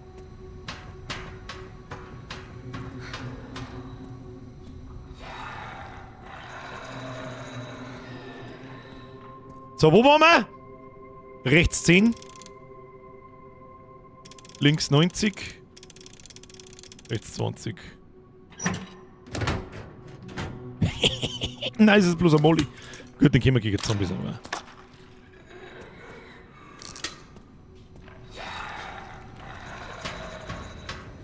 Ich laufe einfach wieder davon. So, haben wir haben den Schlüssel, gell? Wir könnten natürlich auch zuerst da reingehen, wenn wir schon da sind. Das monetieren wir jetzt auch. Na, was? Gefettfingert, Entschuldigung, hoppala. Wir waren eh nicht ganz gesund. Das ist immer noch grün. Scheißegal. Wie der wir jetzt da am Gescheitern? Den werden wir weg da müssen, habe ich das Gefühl. Oder meinst du, ob wir uns vorbeischleichen können?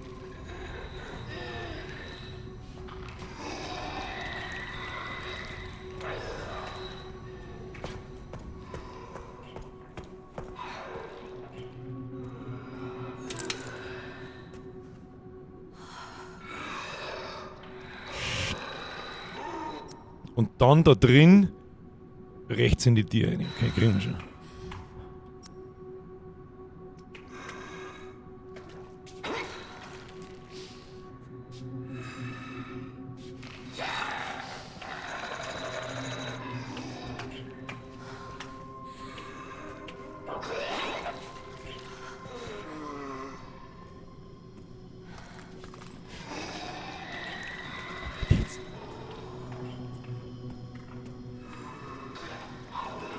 Hab ich die jetzt nicht gesehen?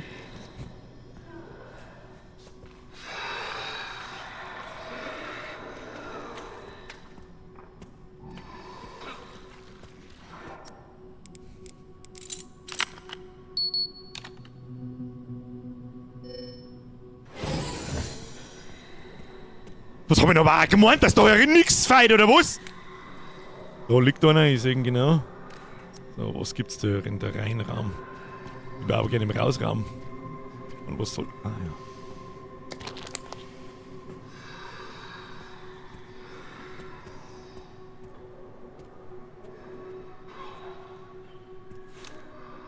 Liegt auf alle Fälle auf Flaschen. Jetzt machen wir erstmal dies.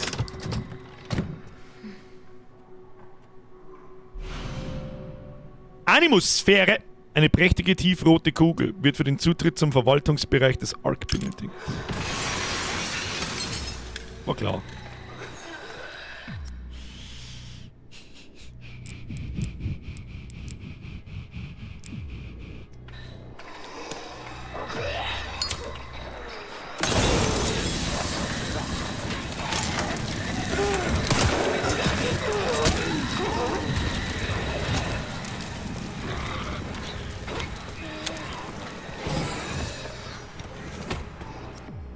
Alles mit der Ruhe. Aber nur was.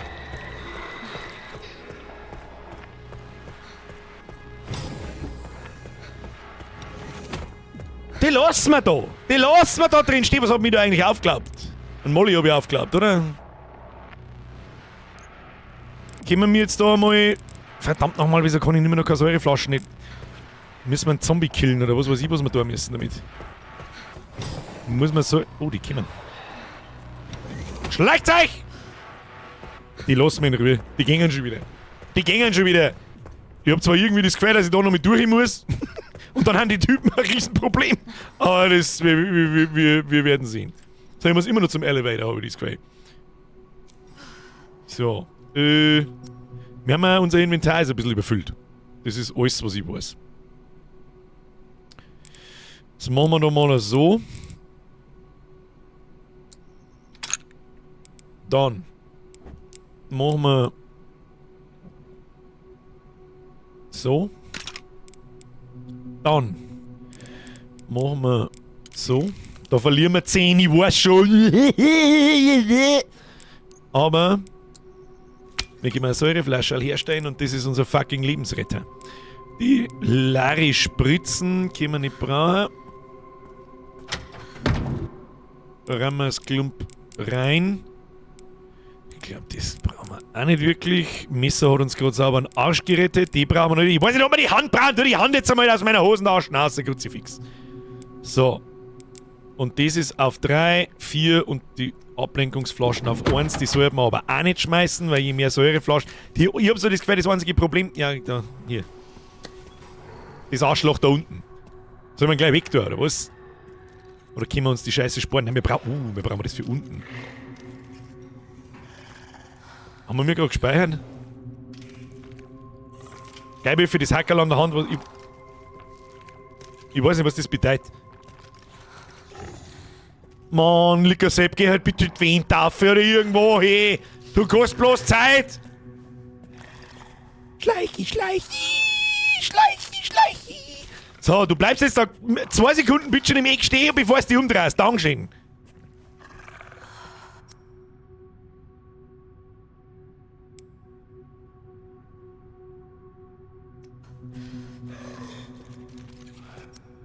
Ich muss schnell was Goddammit.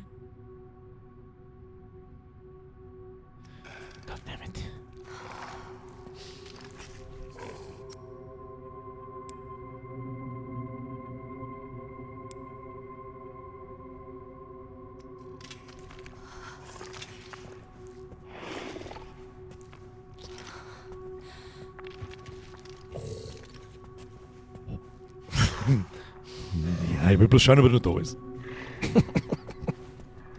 Du bleibst da unten und gehst mir nicht auf den Sack.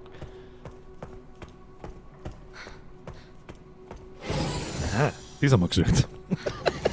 So, da geht jetzt auf alle Fälle einmal die rote Kugel rein. Ich lass mich raten, beim anderen liegt Deppen und findet man die weiße Kugel. Dieses verdammte Umbrella und seine lustigen Sachen, aber wie man bei denen die Türen auf und zu macht.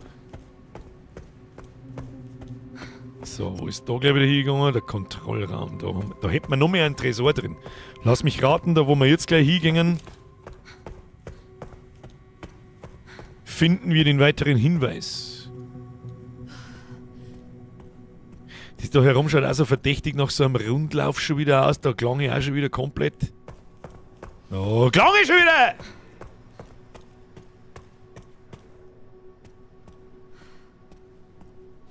Kannst gleich mal das Flasche rausziehen, weil wenn der Lickerdepp da vor der Haustür steht, dann weißt du, dass was geschlagen hat. Ja genau, die meine ich. So, wie der man da? Ich meine, ich höre da auch 2. Dreh dich mal um, geh mal da wieder in die andere Richtung, da ist schöner, da schmeckt es nach, weiß ich nicht, nach, oh shit.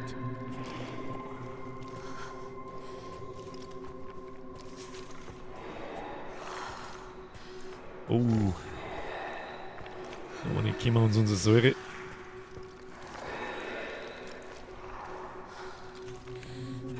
Was wird, wenn ich da drauf drücke?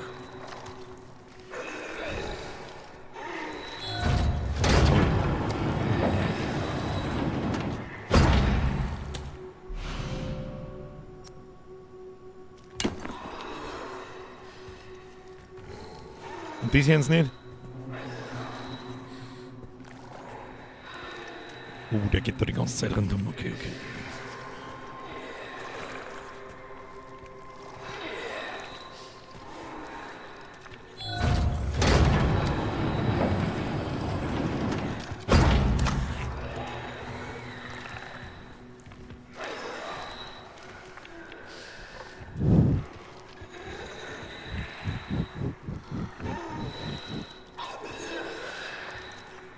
Das kann jetzt irgendwer nicht. Ich weiß nicht, ob man mich da hören sieht oder nicht. Oder das werden wir jetzt gleich sehen. Das werden wir jetzt leider Gottes aussitzen müssen.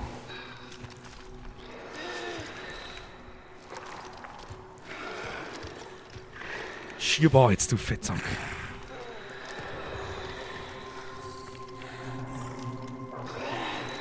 Aber ihn müssen wir wegmachen da. Das hilft uns alles nichts.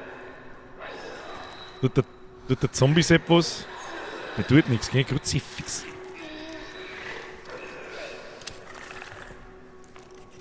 Ich leicht einmal ins Arschloch ein. Gehst du da einmal auf die Seiten? Oder? Den werden wir killen müssen, aber das Gefühl. Da. Aber wie machen wir das, wenn...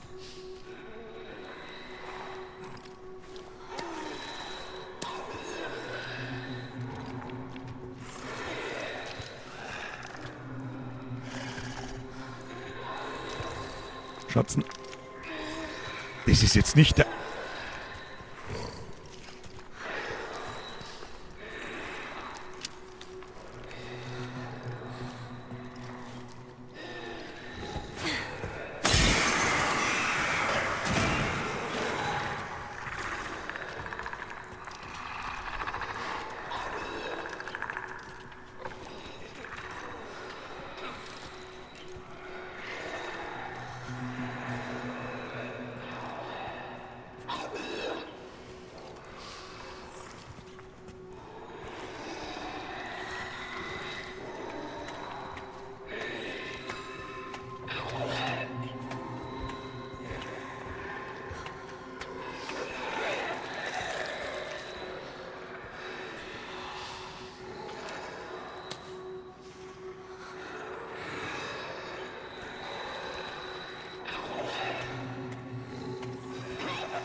Jawohl, ich bin sauleise! We're gonna die. Okay, ich schaue, dass ich da voll aufkommen kann, ansonsten nehmen wir hin. Nein, jetzt drücke ich da auf F. Nein, nicht.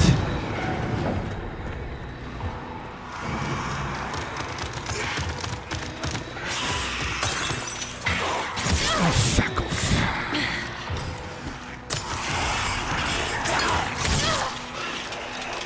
Na, beweg dich halt! Neustart von KI-Kontrollzentrale. Noah. Gescheitert. Keine Antwort. Gesicherte Verwahrung inaktiv. Gesicherte Verwahrung inaktiv. So, wie können wir noch jemals wieder aussehen? Oh, was haben wir da schon hier? Du kannst hier nicht rein! Oh, leck mir mal schon. Da warten noch Räumlichkeiten unten gewinnen mit Loot.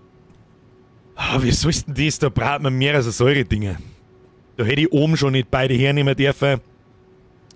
Hätte ich oben schon nicht beide hernehmen dürfen. Lass mich raten, weiße Kugel. Jawohl. Okay. Wie haben wir beieinander? Nicht so gut. Gut, dass wir das grüne Kraut in die Kiste verstaut haben. Herzlichen Glückwunsch, Birger. Gut gemacht. Jackpot. Bitch. Oh, ja. Bitte, das ist ja wieder zwingen. Ich brauche nur 20. Na, unten da hat noch ein Lickerling. Da ist noch eine leere Flasche. Leere Flasche. Sollen wir da mal nachladen? Wir kannten noch nicht, wie viele Schuss haben wir. I have a. Normal darf ich da jetzt einen N-Trick dazu sagen. Plan der Laborsektionen 01 und 2. Habe ich das jetzt dabei? Nein, aber nicht. Warum nicht? Sagt man da irgendwas Tolles? Nö. Da kannst du speichern. Habe ich schon gesehen. Ich will bloß den Raum erst durchsuchen. Ich habe jetzt da nämlich eine ganz brauchbare Idee, meine Damen und Herren. So, was haben wir da? Ja, die können wir brauchen. Die können wir brauchen. Vorsicht, da, die können wir uns eine kleine pflanzen. Das sagt der was ist. Das war's. So, Freunde. Wie machen wir das jetzt?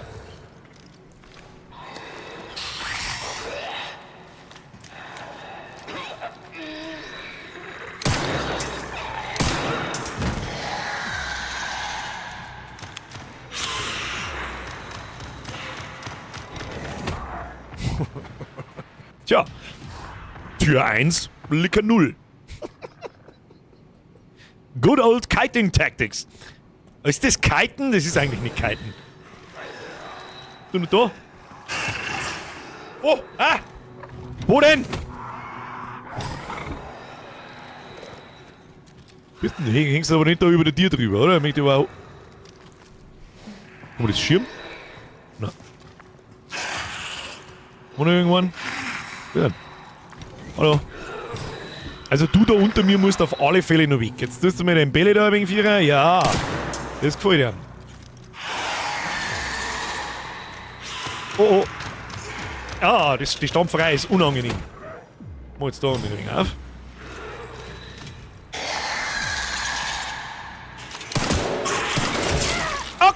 Okay, chill! Valentine! Und jetzt bist du mit 4000 km/h jetzt wieder da hochgerumpelt, oder was? Oh. Weg! Au! Was tust du da weg? Wir haben so viele Schuss, die gelangen für euch zwei. Die Arschlöcher. Weg! Das ist die größte Arschloch-Taktik ever! Aber hallo? Das ist sich anders ausdenken müssen. Wie schauen wir jetzt aus? Oh, die Schreine, wie soll's da? Das Schneesteppen ist aber. Das Schneesteppen ist sowieso. Brother. Brother, So, wie schauen wir aus? what's that? What's that, brother? Wo bist du denn? Ah, da ist er. Schiebe die auf die 1! Schiebe die, du bist die Nummer 1! So, das machen wir jetzt aber so. Er braucht ja unendlich viel Schuss, braucht er ja nicht. Da ist er. Ja, schau, hat's ihn schon! Hat's ihn schon oder hat's ihn? Ja, hat's ihn schon. Da kommen seine Brüder, dem geben wir aber auch noch eine. Und dann gehen wir wieder. So. Du kannst da draußen schon lange mal anzipfen, aber ich kann auch mal anzipfen, wie du siehst. Das ist so die. Maulhalten! Hab jetzt! Ja, so ist brav. Her mit der Blutläden. Wenn die Blutläden am Boden liegt, dann ist alles cool. So. Tja, wenn wir die natürlich so lustig trollen können, dann machen wir das natürlich. Ist jetzt da noch einer über? Ja, ich mein schon. Jetzt haben wir hier diesen hier.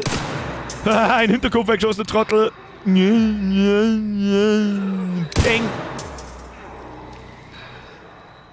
Bist du hier oder nicht? Das ist ein Schlaganfall.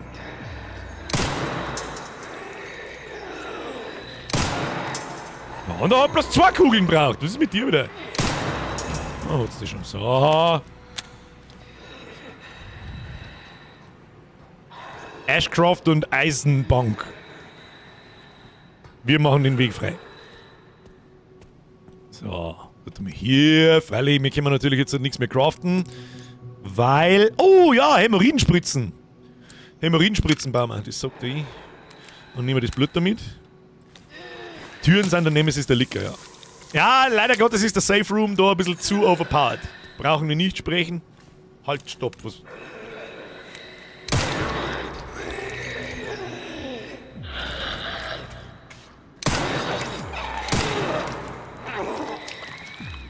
Na, was ist mit dir? Du. So narrisch gleich. Und dann ist, glaube ich, bloß der eine liegt da im Eck, der ist offensichtlich Torrad. Was ist mit ihm? So, Objekt. Wir können nicht mehr mitnehmen, gell? Na gut, dann ist das so. Da liegt ein Haufen Blut umeinander, da liegt aber ein Haufen. Schmeckt. Schmeckt auch. Säureflasche to my face. Und klären wir das Blut wieder zusammen. Hier wird nichts dem Zufall überlassen, ja? Damit das Backgesitte im Chat aufhört. Ich lese noch nicht einmal, aber ich riech's bis daher. Ich kann es fühlen. I can smell it, I was molded by it. So. Das ist doch nur irgend so ein Hamperer, der mir auf den Sack geht. Ich bin mir nicht sicher, ob das ein Zombie oder ein Licker ist. So, lass mich raten. Da steht der Code für den anderen Dings drin, hä? Haha! Tresor im Kontrollraum. Kombination für Notvorräte. Links 50, 50, 60, 80.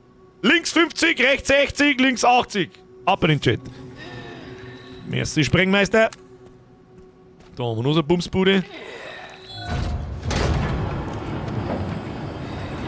Alle kannst du mitfahren. Da, den kannst du haben.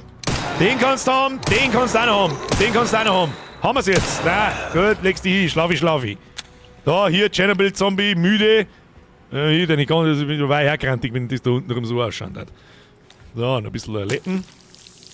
Ein wenig Letten zusammengesaugt. So, können wir noch mal was crafteln. Ja, ist drin, Mann. Because why not? Was haben wir da? Behelfsmesser, das können wir auch brauchen. Ja, schon, so, ich darf auch so schauen. Ich sag's, was ist, da bin ich da nicht best, da kann man nichts sagen. Da, was ist jetzt da noch? Hat es jetzt ausgegrunzt, da herin, ja? Haben wir noch was übersehen? Nö. Ich denke nicht. Ich denke nicht. Machst du mal ein Lieder? Da, hier haben wir noch was. Da haben wir vorher nicht reingekommen. Da haben wir dann im Schockzustand davor laufen müssen. Da hat sich der Licker in Luft aufgelöst. Okay. Easen Cheesen, meine Damen und Herren. Easen Cheesen. Haben wir da noch was vergessen? Nope. Und da waren wir am Anfang drin. Da feiert sich auch nichts. Ist eh kein Sau mehr da. Kein Schwanz mehr da. Gehen wir zurück. Weiße Kugel.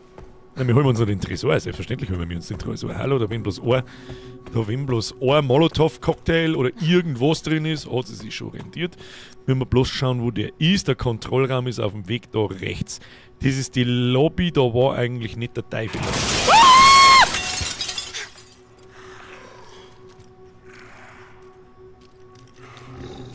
Erwische ich euch beide.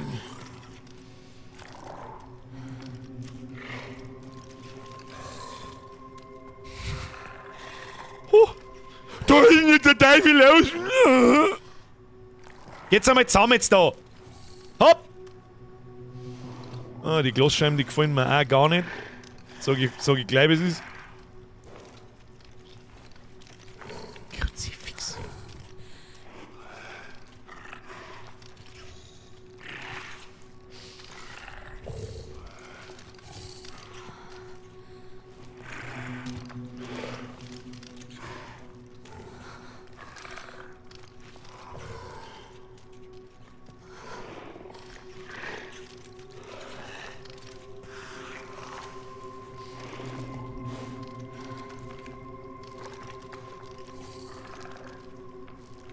Die gingen nicht zusammen, gell?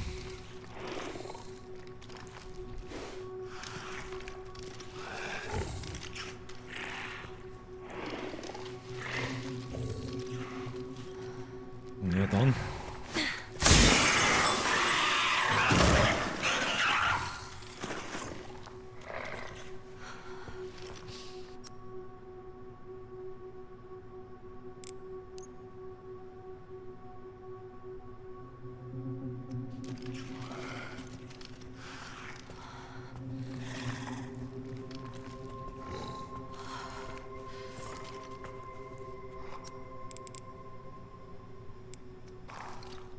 So, kann ich jetzt über die Glasschirm drüber, ohne dass es hört oder nicht?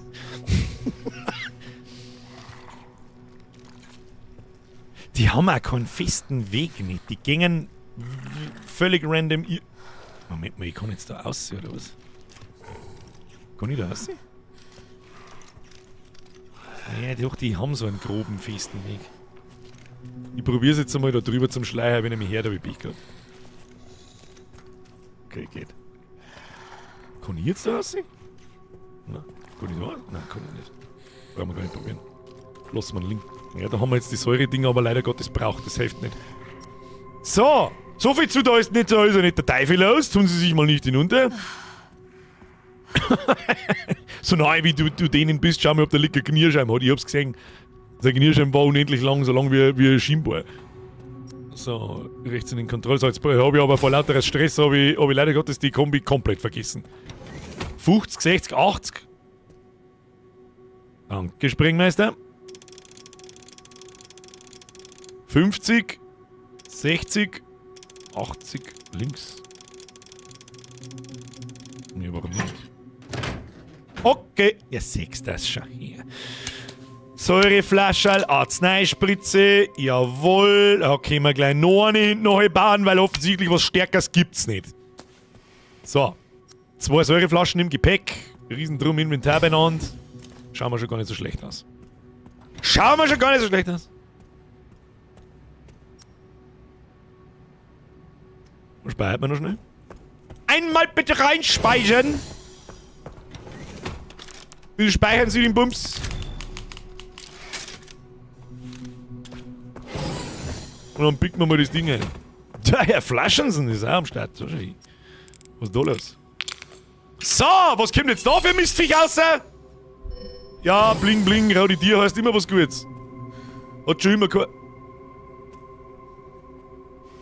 Es gibt Leute, die kompensieren einen Pimmel mit dem Auto, es gibt aber auch Leute, die zerpümmeln ein Ego mit Räumen.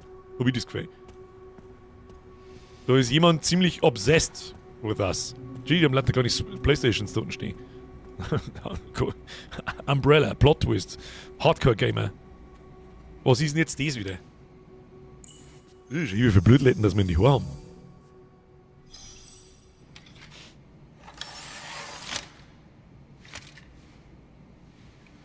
Das geht. Wo habe ich das schon mal gesehen? 1989 in dem 386er. Etwas Wichtiges. Das erkläre ich dir später.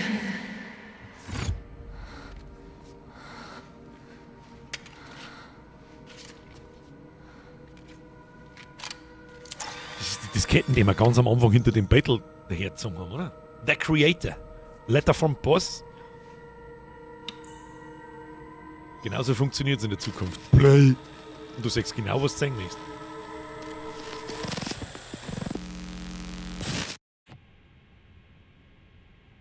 Oh, Mr. Spencer. Oh, ist das Mama? Sich in einem dunklen Raum einzuschließen, ist eine ziemliche Veränderung für jemanden wie Sie. Das Leben ist eine Aneinanderreihung unerwarteter Veränderungen. Würden Sie rückblickend sagen, die Entscheidungen in Ihrem Leben haben zu Ihrer jetzigen Situation beigetragen? Natürlich. Man erntet, was man sät. Ist das nicht der Lauf der Dinge? Dann sagen Sie, Lord Spencer, was möchten Sie der Welt mitteilen? Lord Spencer? Die Wahrheit. Aber, machen wir eine Pause, bevor wir beginnen, Miss Ashcroft. Ich bin nicht mehr der Jüngste. Mein Körper will nicht mehr so wie früher.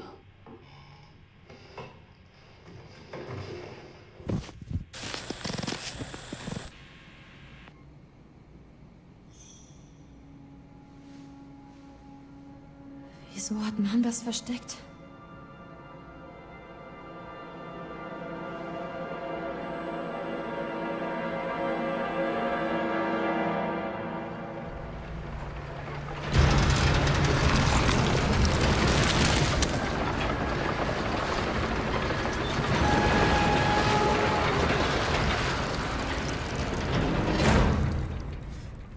Okay. Bin wieder hin. Oh, fuck. Bist du okay? Ja, ja. Alles bestens. Ja, best. Grace hat den Weg freigemacht. Das habe ich nicht gemeint. Du hältst das nicht mehr lange durch. Ich beende das. Schick du uns einen Heli, damit wir hier abhauen können.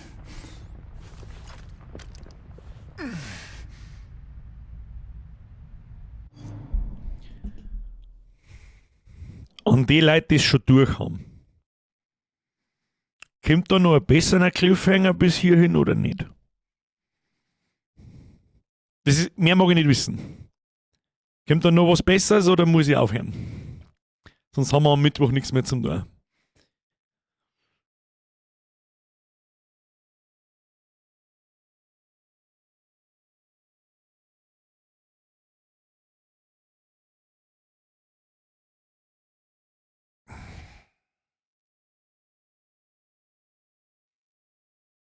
Alles in meinem Körper sagt mir, besser wie jetzt wird's nicht mehr.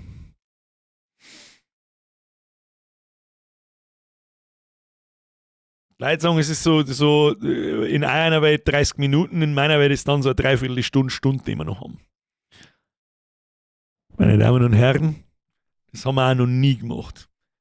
Ein Ausnahmespiel benötigt Ausnahmeaktionen. Wir sehen mal am Mittwoch, wie es ausgeht.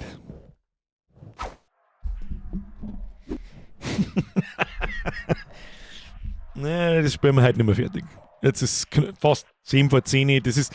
Schade, ich hätte nicht so viel Pro-Gaming an den Tag legen dürfen. Ich hab's schon befürchtet, so, wir haben so krass am Ende dran, dass 2 Streams sind, zu viel, einer ist zwing. Aber wir brauchen noch was für den Mittwoch.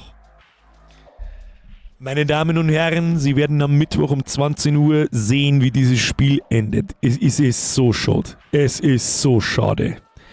Ich muss allerdings auch ganz ehrlich sagen, der Part jetzt da am Schluss, also wir haben ja noch nicht ganz am Schluss, aber fast, wer weiß, was jetzt da mit dem Leon noch kommt. Das war bis jetzt das Schwächste. Entweder weil ich doch jetzt das Spiel ein bisschen kenne und so weiter und so fort, oder das war bis jetzt der schwächste Teil im Spiel. Aus irgendeinem Grund. Wenn man ruhig macht, dann ist das eigentlich ziemlich einfach. Herr Enrico, es war mir ein Fest an die Leute, die sich nach dem Gameplay gleich ein. Das kam jetzt unerwartet auch ein bisschen für mich. Ich habe eigentlich damit gerechnet, dass der Grace-Teil da noch ein bisschen länger dauert. 10 Minuten hätte man noch totschlagen müssen. Aber auf die ich sage, ich mag jetzt nicht das Spiel rushen. Am Mittwoch sehen wir, wie es ausgeht. Wer Spaß hatte, pressen Sie den Like-Button. Das würde mich sehr freuen. Vielleicht haben wir auch neue Zuschauer. Wir haben in dem Spiel jetzt mal neue Zuschauer. Hinterlassen Sie ein Abo. Ich streame jeden Montag und Mittwoch um 20 Uhr. Diese Woche ein letztes Mal noch am Freitag um 20 Uhr.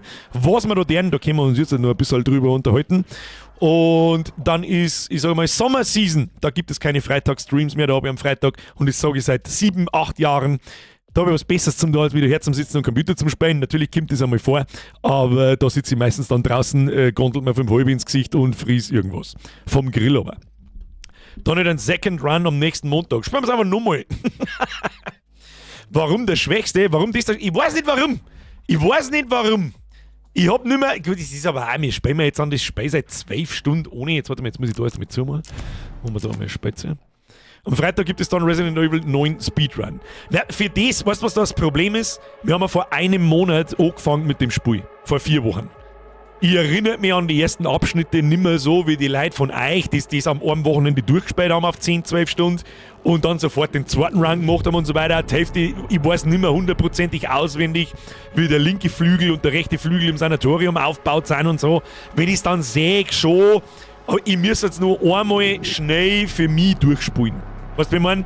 Also wenn wir fertig sind, müsste die bis zum nächsten Montag oder am Donnerstag dann, müsste das für mich noch schnell durchspulen und dann kann man noch mehr einen Run anfangen mit was dann auf schwierig ist.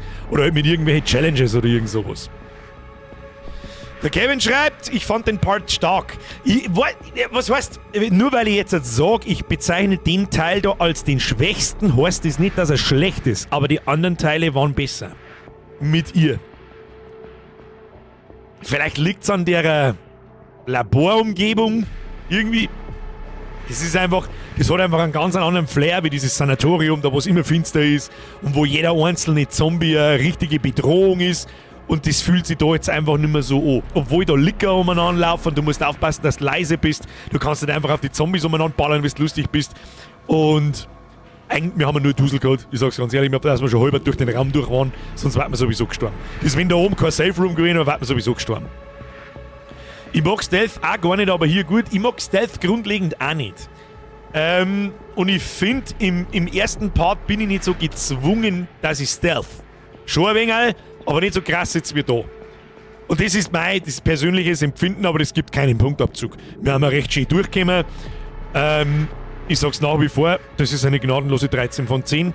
Ich müsste wirklich cherrypicken, wenn ich irgendwelche negativen Sachen über das Spiel sagen müsste.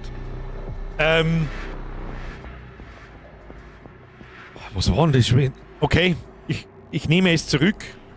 Das im Labor war nicht das schwächste Teil. Wenn man ganz ehrlich ist, dann ist eigentlich der Motorradfahrt-Teil der schwächste Teil. Das ist wirklich absolut stumpf behindertes links-rechts fahren und irgendwo rumballern. Aber Resident Evil ist nun mal dafür bekannt, dass einfach trashiger Sci-Fi, Apokalypse, was weiß ich was, Style ist, der völlig übertrieben ist und das gehört da einfach dazu. Wenn man das nicht mag, dann hast du schon verloren, das ist egal. Aber er passt irgendwie. Weil der hat ja auch bloß 5 Minuten dauert oder so. Ja, du musst dir vorstellen, die ganze Engine baut mit First Person, Third Person und so.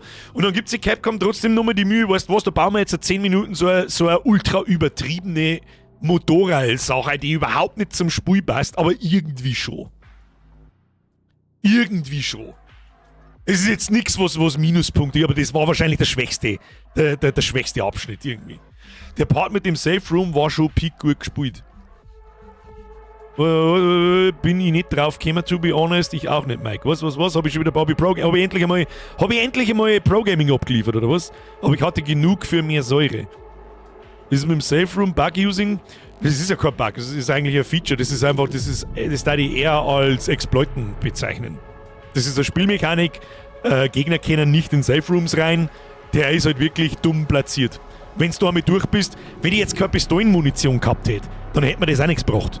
Wenn bloß 10 Schuss in der Pistole habe, ja, dann kann ich einen Licker vielleicht killen und der zweite ist trotzdem noch drin und die 3 Zombies auch. Und wenn ich keine Säure mehr habe und keinen Pistolenschuss mehr habe und keine Ablenkungsflaschen mehr habe, dann kommst du aus dem Raum nicht mehr raus. Ohne dass das mindestens einmal triggerst und dann musst du beten, dass du volllaufen kannst. Der Mike schreibt brutal, einfach gut ausgenutzt, die Situation. Was für eine genau meinst du denn? Was war da jetzt gut gespielt? Das mit dem Safe Room.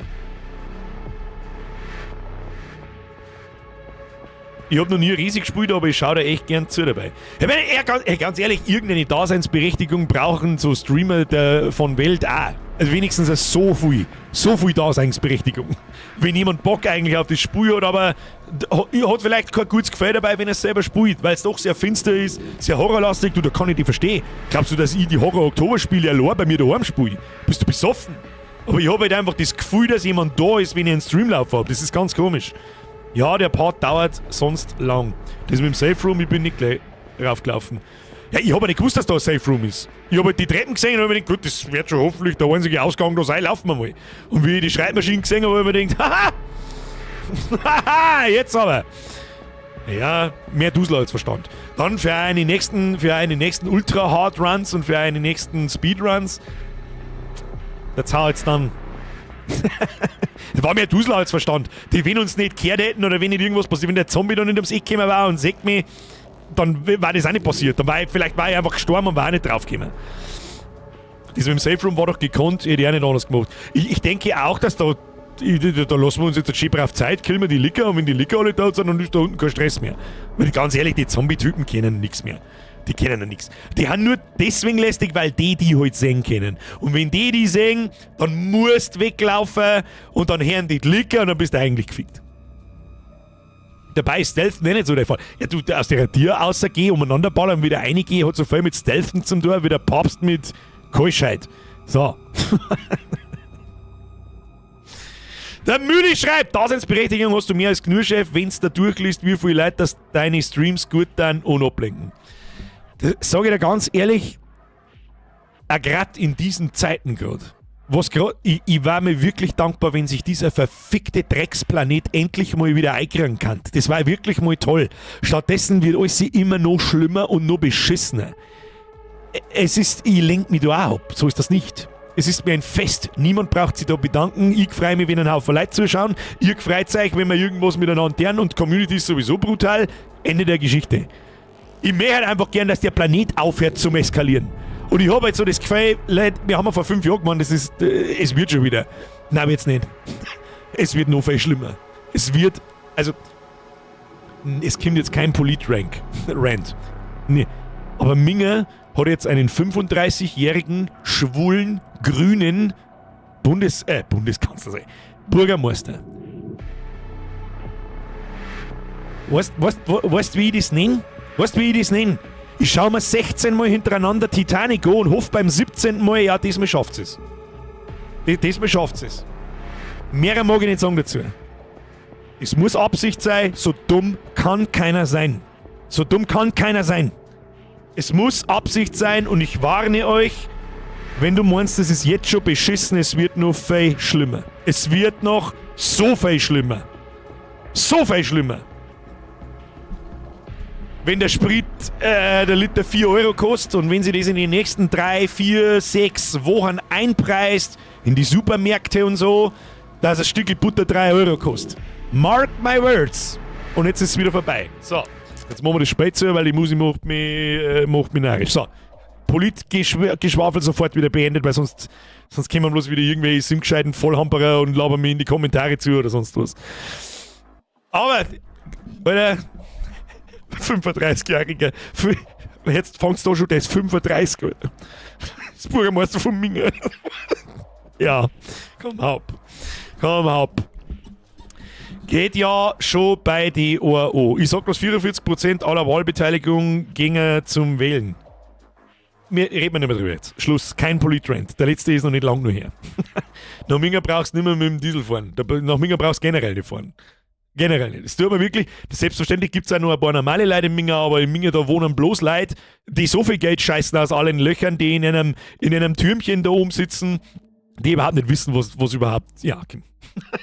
wenn ich für 30 Quadratmeter Wohnung 2000 Euro netto zahle, kalt, dann weiß ich nicht, da muss ich mir ins Hirn gelangen. Weiß ich nicht. Zu dieser Preisen fährt man nicht. Nein, Minger gehört ja nicht zu Bayern. Minger ist auch in meiner Welt nicht die Hauptstadt von Bayern. Ist es nicht. Das ist eine zugerosten Scheißhaus-Drecksloch, das zugeschissen gehört. Das ist alles, was ich da dazu sage. Fridolin, die habe ich komplett ignoriert, ich hab die schon gesehen. Merci für den Fünfer. Sorry für Verspätung, sind wir leicht schon durch. Nein, sind wir nicht. Aber fast, und deswegen müssen wir jetzt, weil wir gerade einen schönen Cliffhanger haben, müssen wir jetzt aufhören und am Mittwoch spielen wir fertig. Und dann reden wir... Was ist mir jetzt denn? Was tun wir am Freitag? Ja, Mortel, in Minger arbeiten und wieder wegfahren, das Geld mitnehmen und irgendwo anders wohnen. Da sagt kein Mensch was. Aber in Minger arbeiten und in Minger wohnen... Landau ist Hauptstadt. Nein, ist es auch nicht. Was tun wir am Freitag? Wir schauen am Freitag nicht den Bahako seine Community Awards an, weil am Freitag bloß die Hälfte Leute da ist und der Bahako hat sich so dermaßen, egal was wir tun am Freitag, der Bahako hat sich so viel mir gegeben mit dem Ding wieder. Ich habe bloß geschaut, wie lang das ist. Ich habe nichts angeschaut davon bis jetzt. 1 Stunde 10 Minuten. Und das verplempert und verblödelt man nicht an am Freitag. Das tun wir nicht. Es steht zur Auswahl, da wir am Freitag in der Regel mehr Zeit haben, nicht bloß 2 Stunden, sage ich mal, oder 2,5 Stunden. Ich spiele momentan extrem viel Eve. Seit 6 Wochen sitze ich in Eve Online drin und spiele von Nachmittag bis teilweise tief in die Nacht hinein, dass ich am nächsten Tag wieder ausschaue, als hätte mir jemand ins Gesicht geschissen. Die Idee mit Eve ist folgende. Eve ist, ich habe bei meinem eigenen Spiel, Annex, habe ich schon gesagt, das ist sehr speziell. Das ist nicht für jeden was. Und das stimmt, stark. Aber bei Eve ist es noch 100-mal schlimmer. Das ist noch 100-mal schlimmer. Das ist so speziell und im Prinzip sind 2, 3, 4 Stunden in Eve gar nichts. Fucking nothing. Ist übrigens auch mit Abstand das meistgespielte Spiel von mir auf Steam. Da habe ich bald knapp 2000 Stunden beieinander und das ist nur Steam. Ich habe bis vor 5 Jahren, also mein Account ist von 2007. Ich habe natürlich nicht immer durchgespielt, aber immer wieder mal. Davor, die meiste Zeit habe ich gespielt zwischen 2010 und 2011. Da habe ich definitiv, da habe ich jeden Tag von, keine Ahnung, jede freie Minute gespielt, 2 Jahre lang. Schlimmer als in WoW. Und da hat es auf Steam noch gar nicht gegeben. Der Hardkern-Squad wird am Freitag bei Eve schon zuschauen. Ja, um Gottes Willen. Also da mache ich mir auch keine Sorgen. Ich kann mir auch vorstellen, dass vielleicht den einen oder anderen das einfach mal interessiert zum Singen. Eve ist in meinen Augen das einzig wahre Sandbox-MMO, das absolut player-driven ist. Und wo ich da einfach drin sitze, ich bin zwar da ein kleines Würstchen, aber ich habe so das Gefühl davon, ich bin Teil einer atmenden, lebenden, sich ständig verändernden Welt. Und Eve hat das einmal beworben mit dem Butterfly-Effekt. Wer nicht weiß, was der Butterfly-Effekt ist, der Butterfly-Effekt ist, metaphorisch gesprochen, hier bei uns in Bayern schluckt der Schmetterling mit die Flügel und auf der anderen Seite der Welt löst es einen Tornado aus und macht den Stock kaputt. Eve habe ich gespielt, da war ich noch beim Bund. Wie das auf der Laptop-Krücke gelaufen ist, weiß kein Mensch. Eve war nie recht grafikanspruchsvoll. Eve spielt man auch nicht wegen der Grafik. Am Anfang schon, wenn du dann einmal drin bist, dann zoomst du raus und dann ist es eigentlich bloß nur eine Excel-Listen auf Crack. Eve kenne ich nicht, interessiert mich aber, zeig her, sind wir dabei. Es ist halt wirklich, ich erkläre so schon viele Dinge. Sehr lang und sehr ausführlich und das dauert extrem lang und es ist eine pure Laberei und bla bla bla. Aber in Eve wären wir da nicht fertig. Da kann ich da über 3 verschiedene Schiffsmodule 2 Stunden lang was erzählen, wann man das hernimmt, warum man das tut, warum ist das gut, wieso kann man das brauchen. Dann fällt mir wieder ein so, okay, das könnt ihr gar nicht wissen, wenn ich nicht zuerst das erkläre. Und dann das und dann das und dann das. Wir müssen, der Schneeballeffekt, Herr Geibel, ist was anderes. Mit dem Schneeballeffekt, da ist gemeint, du schmeißt deinem Gegenüber einen Schneeball ins Gesicht, der nimmt den Schneeball und schmeißt ihn dem Nächsten ins Gesicht. Das ist der Schneeballeffekt. Der Butterfly-Effekt ist was anderes. Bei Radial Tracking war es vorbei bei mir. Das ist gar nicht so tragisch, da muss gar nicht so viel, ja, haben wir schon so weit. Haben wir schon so weit. Das ist wirklich gar nicht so tragisch. Mittlerweile gibt es Anzeigen in der Overview, wo Transversal Speed drin steht. Das ist Objekt A, Gegnerschiff. Das bin ich. Ich fliege da hin, drück auf, umkreisen 500 Meter. Und dann umkreist mein Schiff einen Gegner. Je nachdem, ob ich einen Afterburner drin habe oder nicht, umso schneller. Und je schneller du um deinen Gegner rundherum zwirbelst oder vorbeizwirbelst oder so vorbeizwirbelst, müssen seine Waffen auf seinem Schiff, je nachdem, was für Waffen das er hat, Hans Autocannons, Hans Laser, Hans irgendwo, was Tracking braucht, also Zielverfolgung, muss der halt nachzielen. Und wenn er mit dem Tracking nicht nachkommt, dann trifft er den nicht. So kannst du zum Beispiel mit einer Fregatte ein Schlachtschiff killen, wenn es nicht aktiv gerappt ist und einen Damage nicht aushält und so. Also zur Auswahl steht Eve und, ja, weiß ich nicht, Vorschläge. Noch ein Mexikaner hast auch einen Afterburner, das ist richtig. Oder eher ein Micro-Warp-Drive. Aber Birger, du hast gesagt, du brauchst deine Ruhe freitags die nächsten 2 Wochen und jetzt stresst dich schon wieder so ein. Ich weiß auch nicht, deine Community ist da treu und du musst die nicht immer rechtfertigen. Ich habe die letzten 2 Wochen am Freitag auslassen. Und das kommende Freitagsding ist der letzte Stream in dieser Winterseason. Winterseason, wir haben keinen Winter mehr, aber ich weiß schon, was ich meine. Das ist schon in Ordnung. Das ist in Ordnung. Das Reverse Souls-like, das ich gepostet habe, was war der Name? Ich brauche Namen. Foxley, ich brauche Namen. Foxmeister, ich brauche Namen.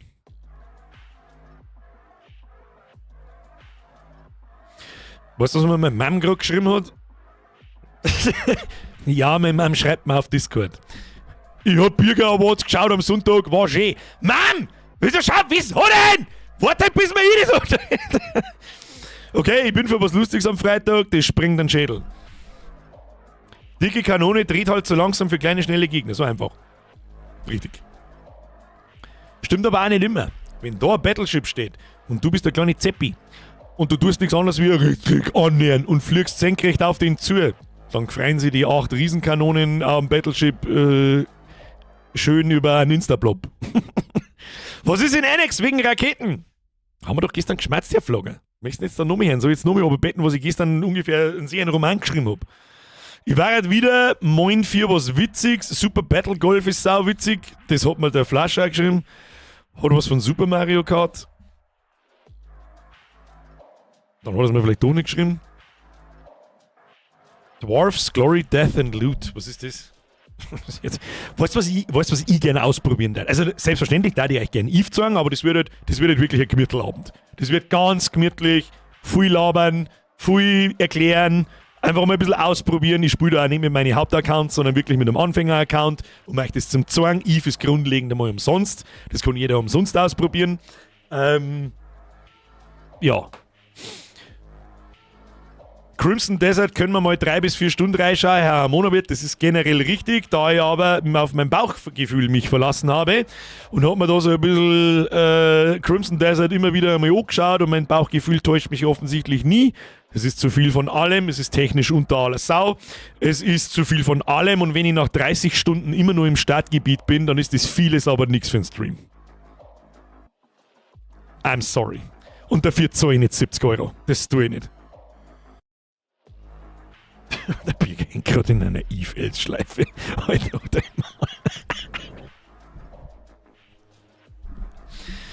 Problem ist halt auch so ein bisschen, Eve wäre schon mal super, wäre toll, wenn du das vorstellen könntest. Da ich gerne, ich weiß aber halt natürlich auch, dass selbst in einem 3-4 Stunden Stream ist in Eve nichts hergezeigt. Nichts. Da alles, was wir da mit Moha kennen, ist auf einer Station, ein paar Sachen kaufen, Schiff zusammenbauen, beim Agenten eine Mission annehmen, ausfliegen, mal kurz erklären, wie die Steuerung so funktioniert, in die Mission einfliegen, ein bisschen umeinander schießen und wieder zurück. Bumm, und es ist 12 Uhr. Garantiere dir. Ein Österreich hat das gemacht, ist lustig. Ja, Migi Chris, ich habe keine Ahnung, was das für ein Satz ist. Ein Österreich hat das gemacht, ist lustig. Ich weiß nicht, der Österreicher hat das gemacht. Was für Österreicher hat was gemacht? Ich check's nicht. Herr Mona wird übrigens merci für den Zuli 50 geben. Der Löwenmann fragt auch nochmal, was wolltest du am Anfang vom Stream mit dem Raketenproblem in Annex sagen? Eigentlich nichts mehr. Da haben wir gestern im Discord eben schon ziemlich lang drüber geredet, dass das ein Problem ist. Also wenn erklären wir es halt nochmal schnell, an alle, die Annex spielen, ich erkläre jetzt nicht, wie die Mechaniken sind, damit es der Rest auch versteht, sondern die Leute, die Annex spielen. Aktuell ist es so, starke Spieler skalieren mit den Raketen. Je mehr Kolonien, desto mehr Raketen kannst du gleichzeitig schießen, ohne jede Einschränkung. Alles gezielt auf eine Kolonie. Das ist sauber krass. Vor allem jetzt, wo Leute teilweise 30 Kolonien auf einem Planeten haben.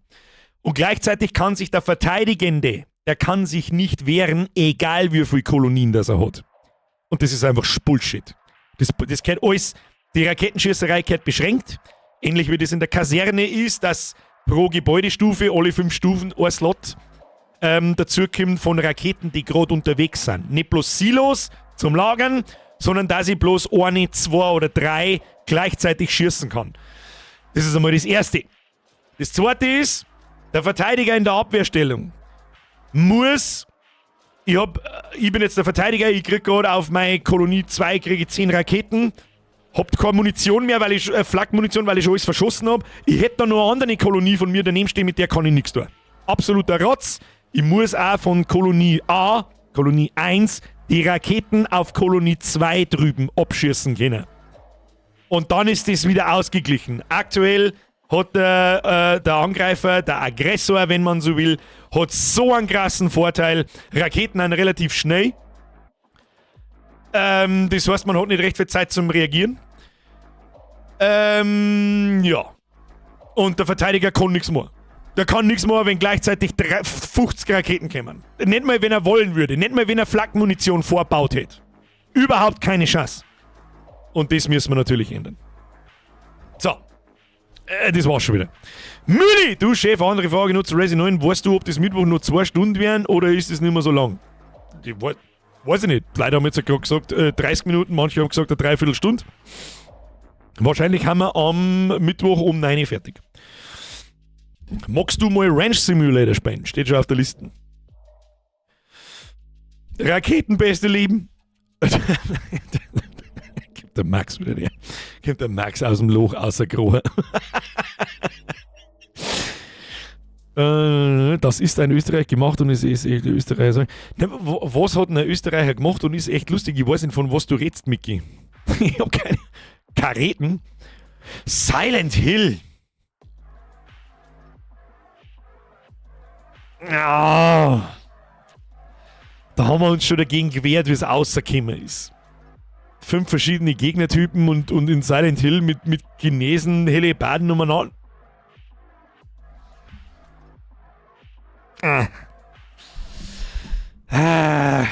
mir gefällt es einfach nicht. Weißt du, auf was ich Bock hab? Jetzt pass mir auf, weiß ich aber gerade nicht auswendig, wann das genau kommt. Und zwar, leider Gottes ist noch ein bisschen hin. Aber ich hoffe, Capcom hat nochmal so gezaubert wie mit Resident Evil. Am 24. April kommt... Schauen wir uns halt einfach einen Trailer an.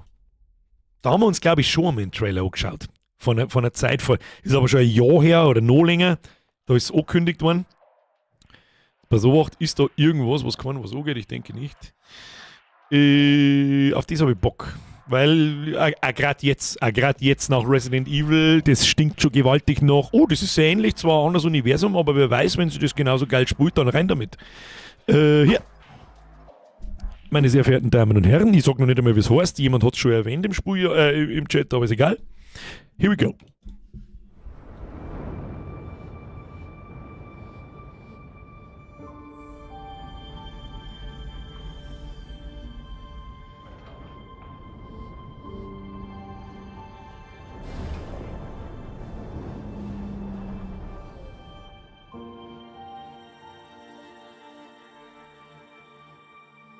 You just gonna stay here when this is all done? What do you want? I want to go to Earth. What the hell is going on here? And why are these things trying to kill us? While I was preparing to depart for Earth, the moonquake struck, No. damaging Edis. Enacting attack protocol. Permission to commit acts of controlled violence granted. You gotta be kidding me. I'm calling it. You'd make a lousy friend. We'll shut Edis down, and then we'll head to Earth. Let's do our best. Die Chloe ist auf alle Fälle schon wieder der Cuteness Overload.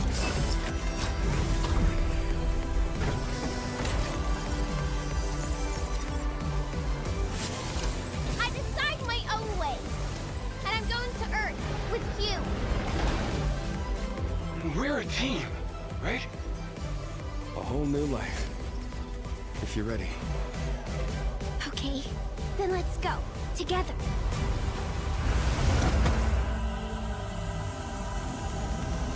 Flashbang! Pragmata! Ich habe ehrlich gesagt keine Ahnung, warum hat sie keine Hosen an? Aber ein Müll. I'm gonna get a better look. Hello, we are Cabin, your one-stop companion for all things shelter.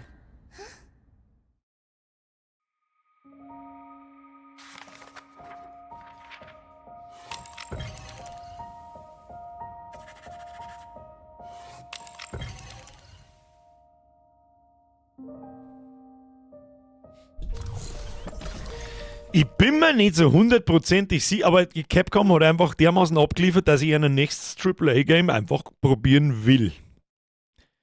Es ist extrem Sci-Fi und schaut mir sehr, aber man schaut einmal die so, das schaut extrem Sci-Fi einfach aus. Taugt mir aber. Die einzige Frage ist, was für eine Art von Spiel das ist. Schaut nach Third Person aus, hat irgendwie, als war es eine Mischung aus Dark Souls. Es schaut mir ein bisschen nach Souls-like aus, weil die Viecher schon wieder hier fette Bossfights und so. Und dann probier die Demo aus. Ich weiß nicht, ob ich die Demo ausprobieren mag und im Hauptspiel muss ich es dann nochmal spielen. Das ist ja voll behindert, vor allem für den Stream. Weiß ich nicht. Was hält man da davon? Ja in den Chat oder nein in den Chat? Los. Mach jetzt keine Umfrage mal. Geht sowieso 50-50 aus.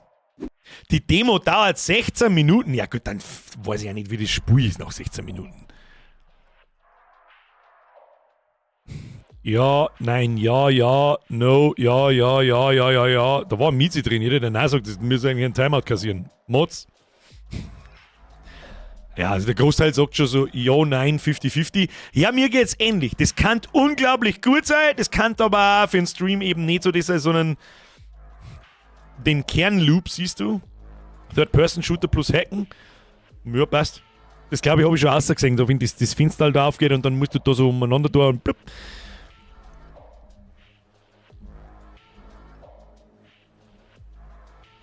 Warum fragst du überhaupt noch nach unserer Meinung? Das ist eine gute Frage. Einfach weil mich interessiert nur grundlegend so, wie ist die Stimmung. Der Niklas Schmidt schreibt gleich in Großbuchstaben nein. Das ignoriere ich einfach, das interessiert mich dann nicht. Schon mitgekriegt, Hell Let Loose Vietnam kommt auch, aber denk, dass das nichts für einen Stream ist. Hell Let Loose spiele ich ja schon nicht mehr, schon lange nicht mehr. Ich sag's, wie es ist, Shooter bin ich raus. Der letzte Shooter, den ich wahrscheinlich angelangen werde in meinem Leben, ist Eve Vanguard. Und den werden wir auch im Stream spielen, wenn es kommt. Aber es ist aufs 3. Quartal 2026 verschoben worden. Wie wär's am Freitag mit Slaps and Beans? Kenne ich nicht. Gameplay soll eine Mischung zwischen Shootern und Hacken von Gegnern sein. Ja, da geht's auch. Ich rieche da eine gute Story. Wenn die Charaktere gut geschrieben haben, die Kleine da ultra cute und so weiter, da rieche ich vielleicht eine gute Story. Vielleicht. Oh ja, da bin ich auch schon gespannt.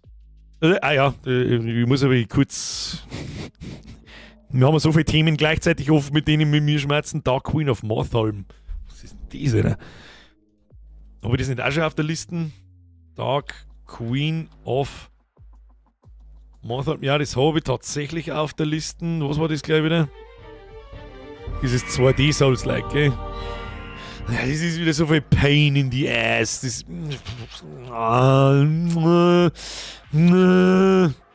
Was mich interessiert, Wanderburg.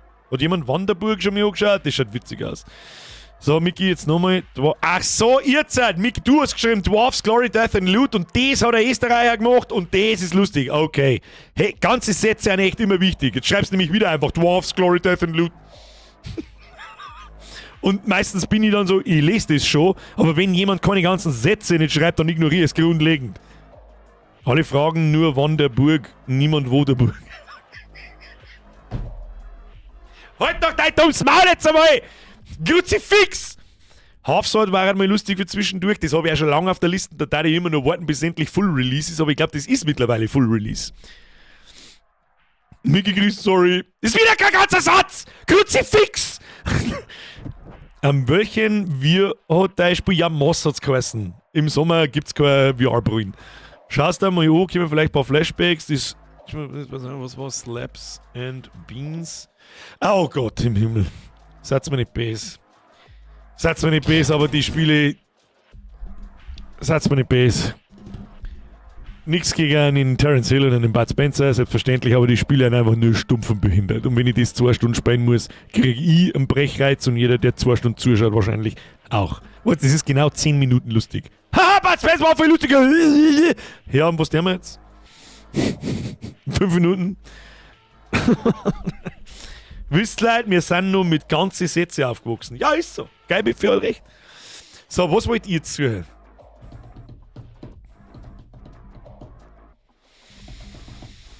Ich glaube, Wanderburg wäre halt auch lustig, aber bin nicht so ganz sicher, ob du einen ganzen Stream zusammenbringst damit. Mei, wenn man, also für 2, ich kann alles dort labern. Das wissen wir, wenn wir da sind, bis um 10 Uhr leicht. Muss ja am Freitag nicht bis um 12 Uhr auf die Nacht gehen, ist ja vollkommen wurscht, ich werde es mir schon nicht fressen. War ja auch ganz wichtig. Jetzt schauen wir uns mal Dwarfs, das haben wir uns doch schon angeschaut, oder? Dwarfs, Glory, Death and Loot. Schauen wir uns einfach mal den Trailer an. Wir lassen uns wie immer nicht von der Grafik blenden. Ja, das haben wir schon oft einmal gesagt. Wer den Fehler macht, ist sowieso ein geistig Behinderter. Schauen wir mal rein, was das ist oder was das sein könnte, was da die Loop ist. You think you've got what it takes to lead a real army? Dwarves! Who else is fearless, strong and willing to fight to death for a bit of gold? Dwarves! Dwarves! They need magic wands, silk robes. No, just glory and loot. Dwarves! Dwarves! Mein Gott, ruckel halt nicht so, man hat mit deinem Beitel, weil ich nichts sehe! To the darkest raids and the bloodiest of battles. Ja, okay, er hat mich gleich. Dragons are getting bigger. The orcs are getting meaner. Who's gonna stop them? Dwarves. Dwarves? Dwarves! Firing my laser. Ja, gut, von lauter Zahlen und Scheiß und Klumps sehe ich nichts. Das ist wahrscheinlich absolutes Endgame da. Tu mal, was muss man da tun? Laufen die von der Lohr oder steuern die oder was ist da los? Also das ist nicht wieder Todesmanagement, weißt du schon? Death and loot. Buy it now, or I'll shave your... Ganz ehrlich, wieso schaut nicht so schlecht aus? Ja, genau, Sprenger wollte ich gerade sagen. Ausrüsten, losschicken, Autobattler. Kommt da mehr auf die Liste. Wir werden uns am Mittwoch auch noch mehr unterhalten, was wir am Freitag tun. Der Denda schreibt, die rüstest du auch. Es bringt übrigens nichts, wenn du mich mit Birgerblub markierst, deswegen ist der Satz nicht irgendwie hervorgehoben oder sonst irgendwas. Nur damit wir mal drüber geredet haben. Die rüstest du aus und wählst, gegen welche Gegner du die laufen lässt. Was ist eigentlich aus den weiteren Retro-Reisen geworden, die mal vor langer Zeit geplant wurden? Tja, Herr Murbo, nach was schaut's denn aus? Sticks waren vielleicht da, aber Sticks habe ich offstream den ersten Teil gespielt. Da gibt es, glaube ich, ein Nice, oder? 5 anreitige Kackspiele gingen wir auch schon wieder. Das stimmt, das können wir über den Sommer auch mal machen. Fatal Frame 2 wäre was für den Oktober. Es ist aber jetzt nicht Oktober, sondern Freitag. Ich glaube, für die Allgemeinheit ist das Spiel nix. Da werden wir uns generell. Der Henno hat 4 Stunden in Wanderburg gemacht, also ein Stream geht schon. Mich darf halt selber auch Wanderburg interessieren, weil das wirklich ganz witzig ausschaut. Humanity Z wäre wie Project Zombie. Haben wir das nicht schon gespielt? Warte mal, muss ich mal schon. War das nicht das? Humanity Z. What's that? Ah ja, da steht in ihrer Bibliothek. What's that, brother? Ist das? Ja, das haben wir schon einmal gespielt, glaube ich. Ja. War aber damals, wann haben wir das letzte Mal gespielt? Wie lange ist denn das her? Warte mal, da müssen wir schon schauen. Humanity, das habe ich offstream auch nie wieder gespielt. Humanity Z, wieso ist das da nicht drin? Was soll der Kram wieder? Wieso bin ich nicht wieder, warum? Da haben wir schwarzer Hintergrund, was habe ich jetzt wieder gedrückt? Spiele und Software, Startseite. Wieso finden die das jetzt da nicht? Ach, da. 2024. Im Februar 2024 war genau vor 2 Jahren. Hat sich das schon weiterentwickelt? Humanity Z Update News, 1.02 Update, 1.02 Dev Update, also die haben immer noch dabei. Allein im Februar 1, 2, 3, 4 Updates. Im März schon 2, also die arbeiten immer noch sehr schwer dran. Ja, das kann man schon mal wieder auf die Liste setzen, warum nicht? Wenn wir mir das damals gespielt haben, war es noch ein wenig weit weg von Project Zomboid, aber Project Zomboid selber kann man auch mal wieder spielen. Goblin Cleanup mit Mike, Wifi und Flash.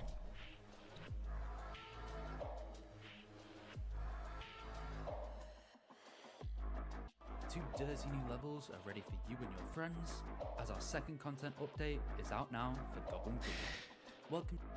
Ich lese halt bloß ein kooperatives Putzspiel. Und mehr mag ich da nichts nicht dazu sagen.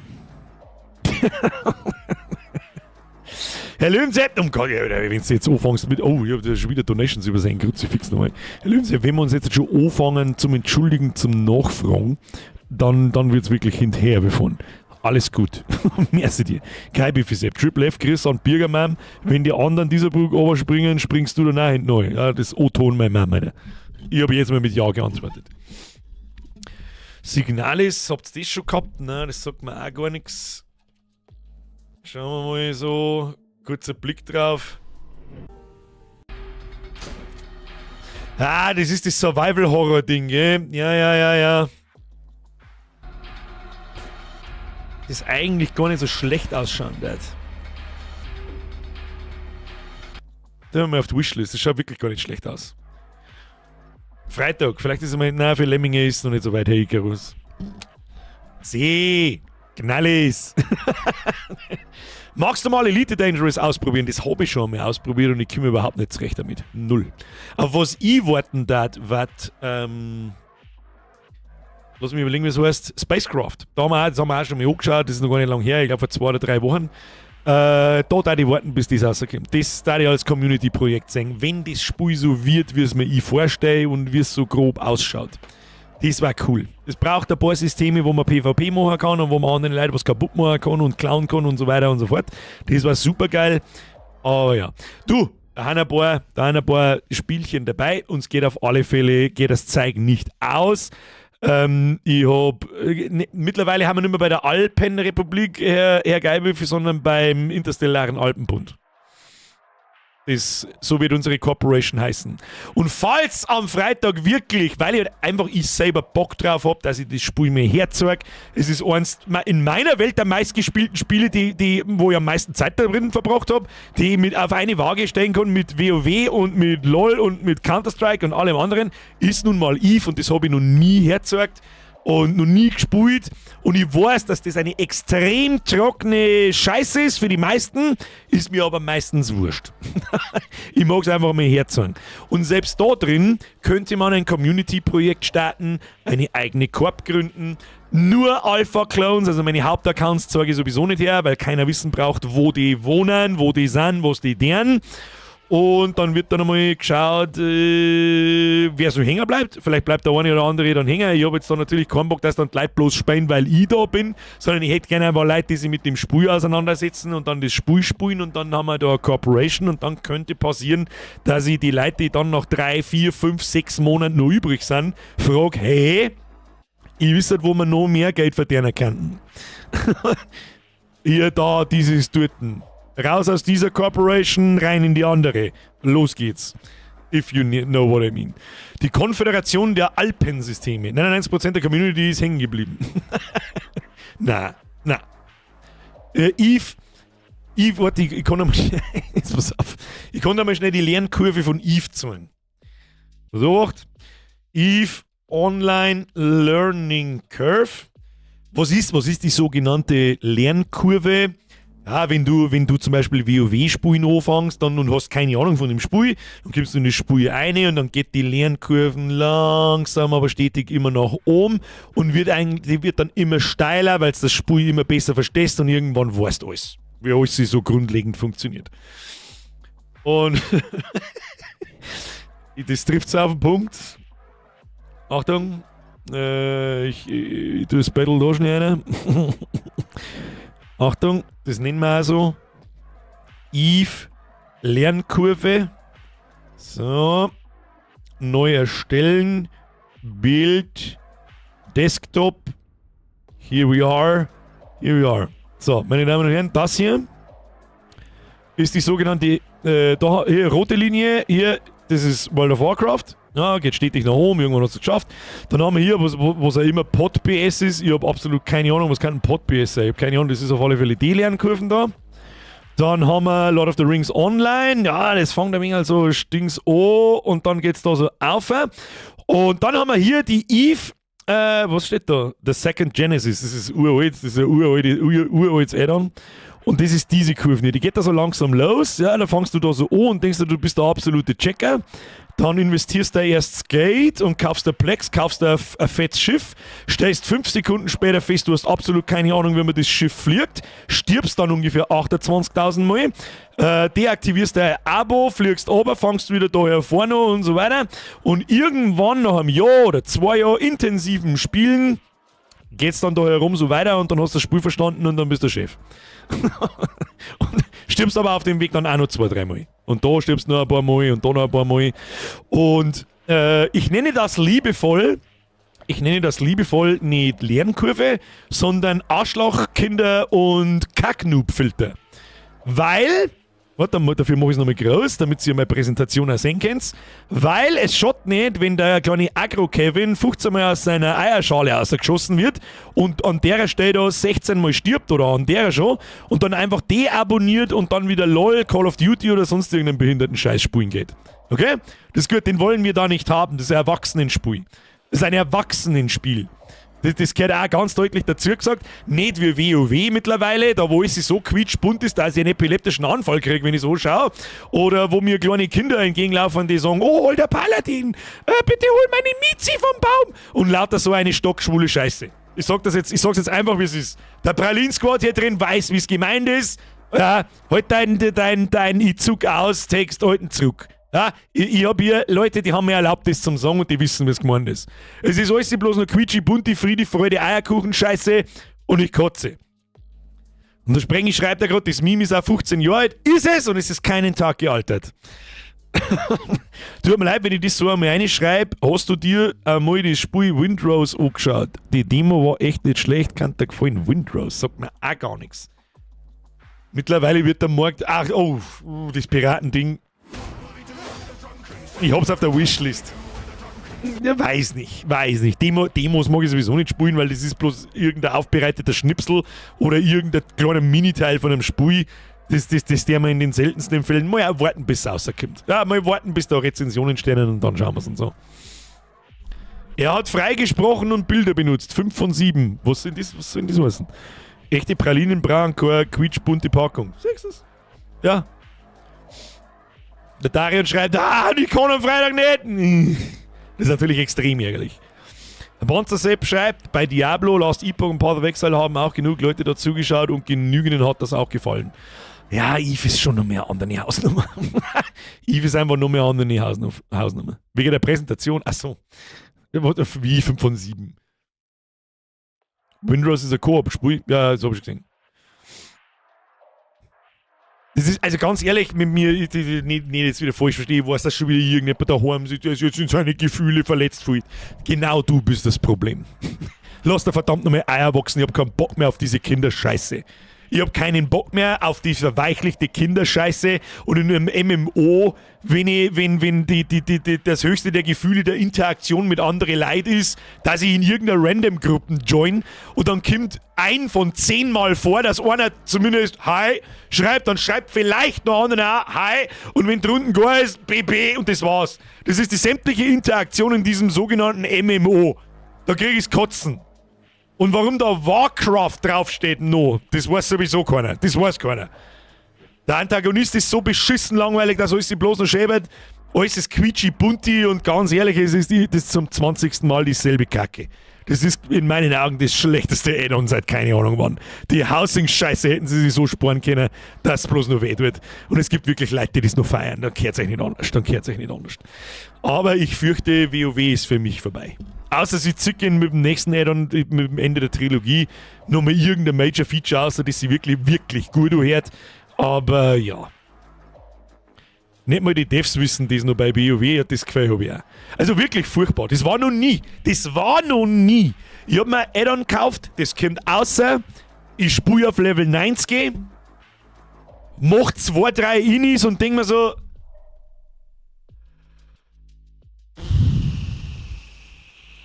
leck mich am Sack, ist das langweilig. Spinnst du? Und vor allem, es ist so sinnlos. In 3 Monaten kommt der Patch, du kannst all dein Gear wegwerfen.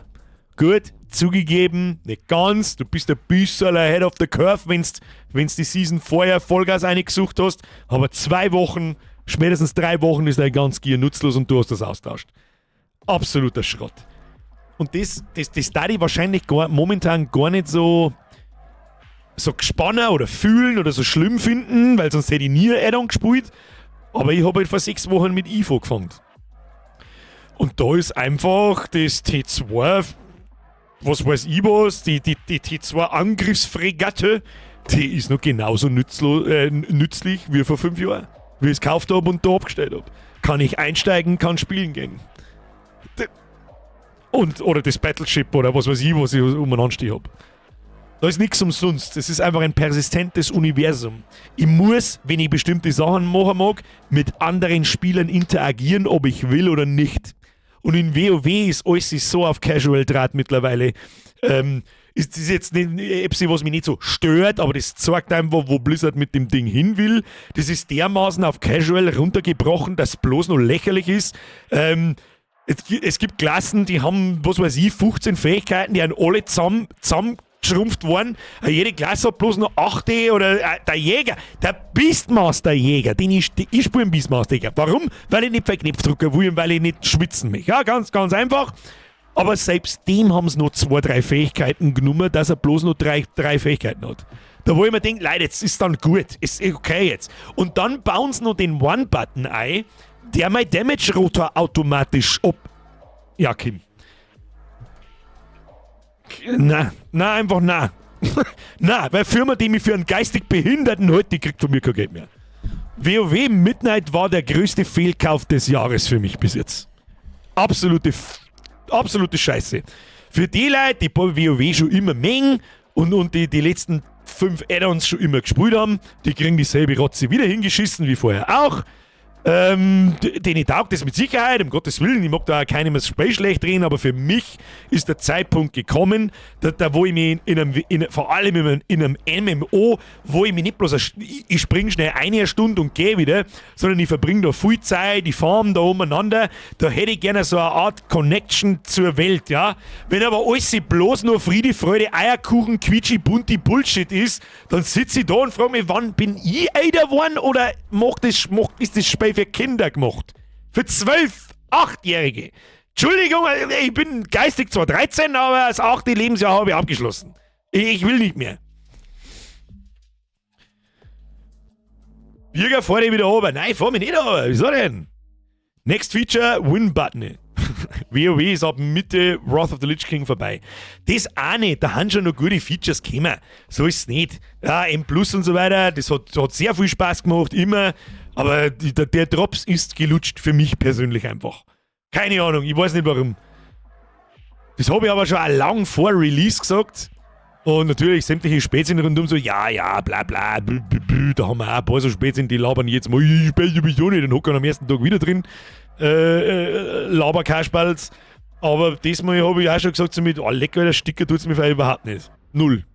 Und dann war es da, dann habe ich gedacht, gut, das spielen alle, kaufst es mal, schaust es einmal an. Bin da geguckt, hab mich durch das Level scheiße durchgequält und hab mir schon gedacht so, Brother, das zirkt überhaupt nicht. Also 0. Das zirkt mich gerade überhaupt nicht. Und ich weiß ehrlich gesagt aber auch nicht, warum. Entweder ist das letzte Add-on noch nicht so lang genug her. Das fühlt sich für mich gerade so ein bisschen an, als hätte man vor einem halben Jahr erst mit dem letzten Add-on aufgehört und voll reingesuchtet. Ich weiß nicht. Aber ich glaube einfach, es ist so eine Mischung aus allem. Es ist immer dieselbe Scheiße. Nichts hat eine Bedeutung, was du in dem Spiel machst. Nichts. Weil es spätestens im nächsten Add-on völlig hinfällig ist. Völlig. Interessiert keine Sau, was du da hast. Und das seit 15 Add-ons. Und ich hab mir halt einfach mal wieder kurz gesagt, hey Alter, geht ja so. Du bist zwar ein kleines Würstchen in dem Spiel, aber alles was du tust, bleibt bestehen, so wie es ist. Ist nicht, kommt der Add-on und dann ist das auf einmal wertlos. Nein, das gibt's da nicht. Naja, so.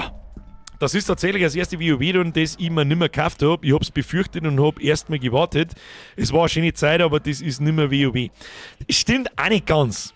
Also es ist vom Ausschauen und vom Feeling ist es nicht mehr WoW. Vom Spielen ist es immer noch WoW. Du rennst immer noch geistig behindert von Gebiet zu Gebiet und drückst irgendeinen Knopf.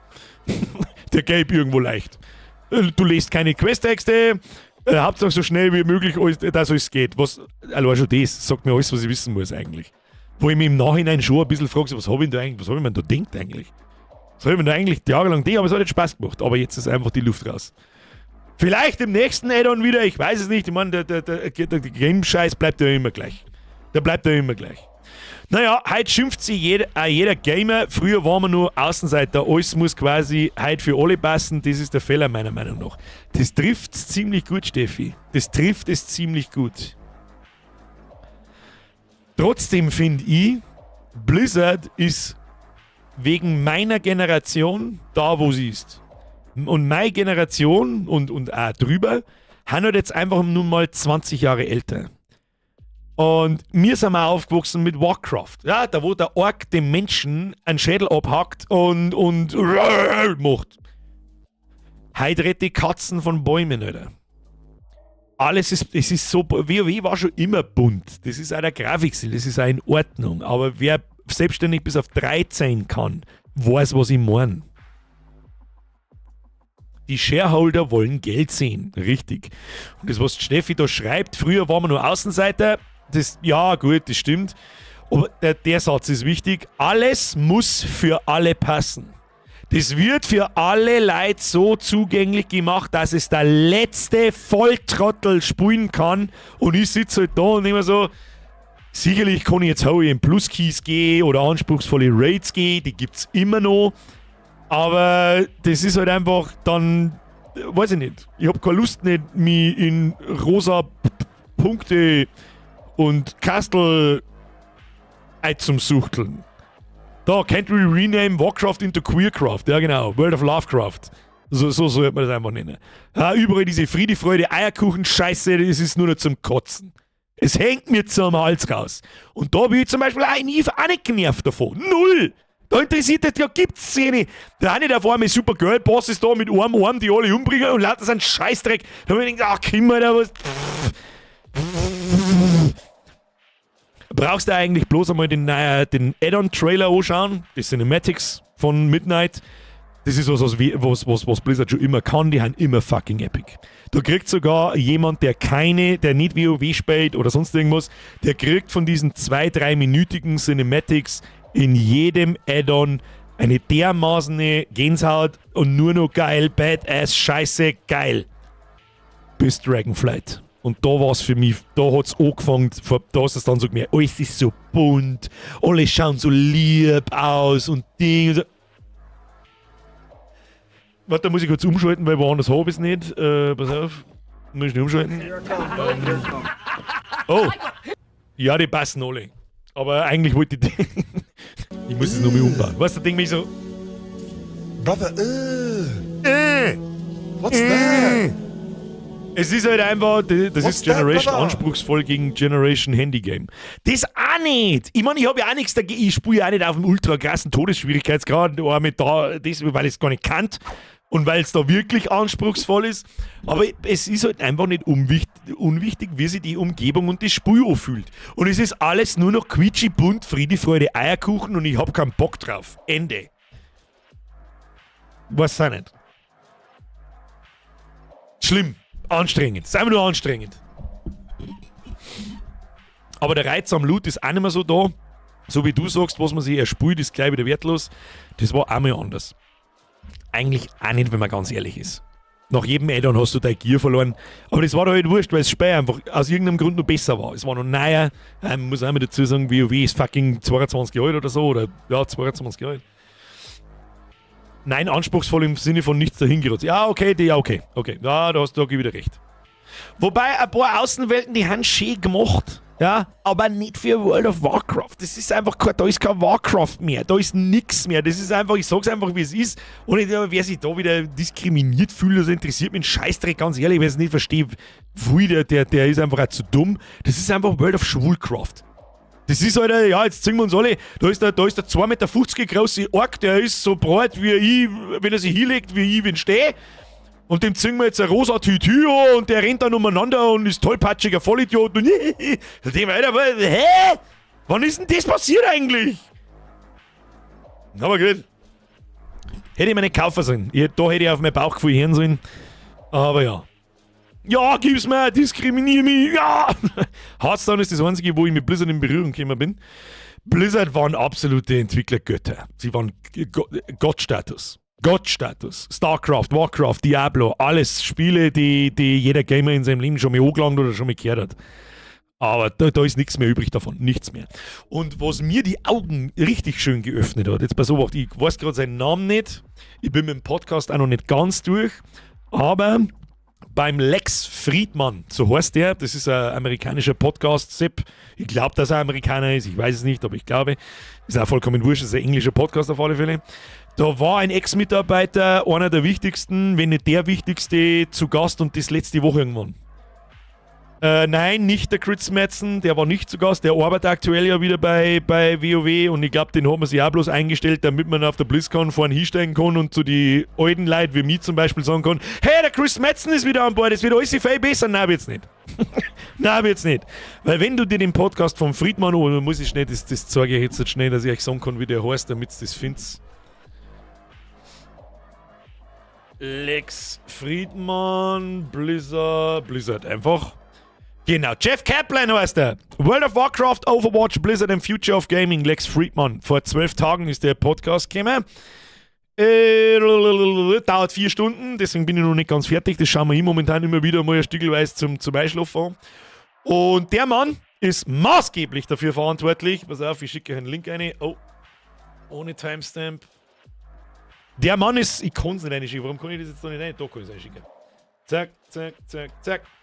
wem langweilig ist und dem, wer des Englischen bemächtigt ist, kann sich das einmal reindüdeln, vor allem wer im Gaming interessiert ist, vor allem wer mit Blizzard aufgewachsen ist, so wie ich.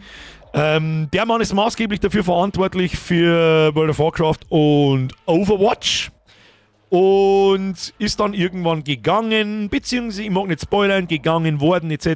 Dann hört euch einfach mal an, was der Typ erzählt und dann wird dir einiges bewusst. Nein, da wird dir nicht einiges bewusst, dann wird dir alles bewusst. Du kannst genau den Cut setzen, ab wann es mit WoW bergab gegangen ist. Du kannst genau sehen, wann es mit den anderen Spielen bergab gegangen ist. Hier Overwatch hat ja auch völlig reingeschissen. War eigentlich ein Tip-Top-Spiel, völlig reingeschissen. Und so weiter und so fort. Und seitdem er weg ist, einfach zuhören. Sehr interessantes Gespräch, zumindest soweit wie ich bis jetzt bin. Sehr aufschlussreich, warum mit Blizzard passiert ist, was passiert ist. Und lange Rede, kurzer Sinn, und dann verabschieden wir uns auch für heute. Bei Blizzard hat immer nur einen riesengroßen Namen. Funktioniert auch bei mir immer noch. Ja? Ich höre bloß Diablo und denke mir, dann denke ich kurz einmal drüber nach, ja, überlege mal, wie dermaßen beschissen Diablo 4 war, Alter. Im Vergleich zu anderen Spielen. Gibt Leute, die feiern das auch immer noch. Das ist auch vollkommen in Ordnung. Für das, was mittlerweile zumindest Diablo 4 sein will, ist ganz okay. Aber was eigentlich sein sollte, das ist eine absolut lächerliche Scheiße. Und darum wischt auch PoE 2, ist einfach so, wenn es rauskommt, und ist ja im Prinzip eigentlich schon rausgekommen, wenn man so will, wischt mit Diablo 4 im Bund zusammen. Ist einfach so. Niemand von den alten Leuten, nicht einer.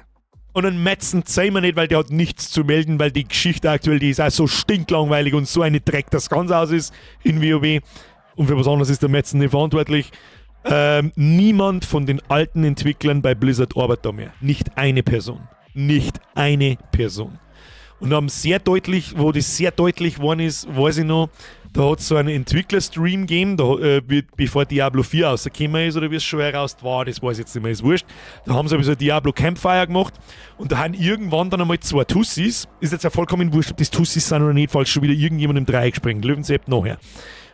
Die sitzen da, das glaube ich, das waren 2 Level-Designerinnen oder so, und die sitzen da auf der Couch und die reden so ein bisschen und nebenbei spielen sie Diablo.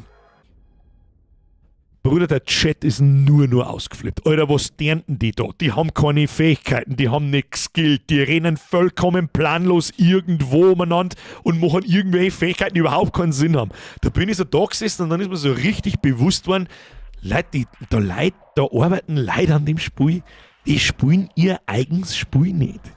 Die wissen überhaupt nicht, was überhaupt los ist. Was wundert mich denn dann, warum das Spiel in dem Zustand ist, wie es ist, oder seit 18 Add-ons der gleiche Mist ist. Bloß in einem anderen Skin. Wundert mich das wirklich noch. Ich mag ja auch nicht aufhören, darauf zu hoffen oder zu glauben, so ein bisschen, dass vom alten Blizzard noch irgendwas übrig ist. Ist aber nicht. Ist nicht. Wir müssen mal aufhören, uns das einzureden. Overwatch, Schmutz. Diablo, nächstes Add-on könnte man sich mal anschauen, aber recht viele Hoffnungen brauchst du auch nicht haben. Das aktuelle WoW-Add-on, wer auf den stupiden 0815-Kack Bock hat, der es wirklich seit 10 Add-ons ist, viel Spaß damit, aber was Besonderes ist das nicht. Das Add-on fühlt sich an wie ein großer Patch, das war's, und das Housing können sie sich in den Arsch einschirmen. Wer das tut, ist sowieso nicht ganz sauber. Wer das tut, ist sowieso hier, das ist 5 Minuten lustig, ich hab keine Ahnung, ein Pimmel in mein Haus einbaut. Das war's dann. Bringt ja nichts, das ist rein optisch und es ist nur eingeführt worden, dass man später im Shop irgendeine Scheiße verkaufen kann. Und wegen sonst nichts. Nichts! Sonst. Ja. Furchtbar. Zum Kotzen. So, Löwensepp. Weil Diablo erwähnt hast, hab mit Diablo 3 angefangen, war ein gutes Spiel, hab mir als 4er gekauft und gespielt, aber ziemlich am Anfang gleich wieder aufgehört. Fehlkauf gewesen. Ich sag nur PoE 2. Wenn du mal PoE 2 gespielt hast, musst du leider Gottes Diablo 4 deinstallieren und wieder zurückgehen. Ja, das stimmt. In der Regel. So. Toll, um einen anderen Skinnen kann ich auch. Ja, das kann ich auch. Viele Studios unserer Zeit wie EA, Ubisoft, Blizzard und Co. kannst du heute halt vergessen. Ja, ist einfach so. Es ist immer... Es kommt der Shareholder ins Spiel, also Aktien, und dann geht es nur noch ums Geld. Und dann geht es nur noch um Gewinnmaximierung, darum kommen die Spiele, wie es kommen. Und alle scheitern. Alle. Alle legen einen Downfall hin. Die größten Entwickler der Welt durch die Bank kriegen alle auf die Fresse. Blizzard kannst vergessen, pfeift aus dem letzten Loch. EA pfeift aus dem letzten Loch. Ubisoft pfeift aus dem letzten Loch. Wo sind noch ein paar so große? Bethesda pfeift aus dem letzten Loch. Keine Ahnung. It is what it is. Und jetzt ist 10 vor 11. Der alte Dev kostet viel. Ja, das auch, natürlich. Ich meine, wenn man scheiß Spiele baut und die dann keiner kauft, dann haben die 4000 Leute, die daran gearbeitet sind, ja, die muss ich halt dann rausschmeißen. Scheiße kaufen. Oh, ich hab da 800 Millionen investiert. Das Spiel haben wir aber bloß, Concord zum Beispiel. Ja, wir haben jetzt da 16 Spieler online. Geil, da hat mein Spiel NX heute noch mehr. So. Und jetzt gehen wir ins Bett. Es ist 10 vor 11. Haben wir uns wieder das Maul fußlich geredet. Kruzifix hätten wir das Spiel ja fertig spielen können. Aber nein, das machen wir am Mittwoch. So, sicherheitshalber zeige ich euch das nochmal. Nicht vergessen, wer Bock auf ein zweites Leben im Internet hat, hier bitte, dann überlegen wir uns, ob wir am Freitag IFO schauen. Oder irgendwas anderes. Da reden wir am Mittwoch nochmal drüber. Wie hat's geheißen? Highguard ist auch, stimmt, Highguard. Ja. Ich habe bei Marathon auch drauf tippt, dass das Dead on Arrival ist, aber anscheinend hat man viel genug Streamer gekauft, dass es sich zumindest 3 Wochen bis jetzt gehalten hat.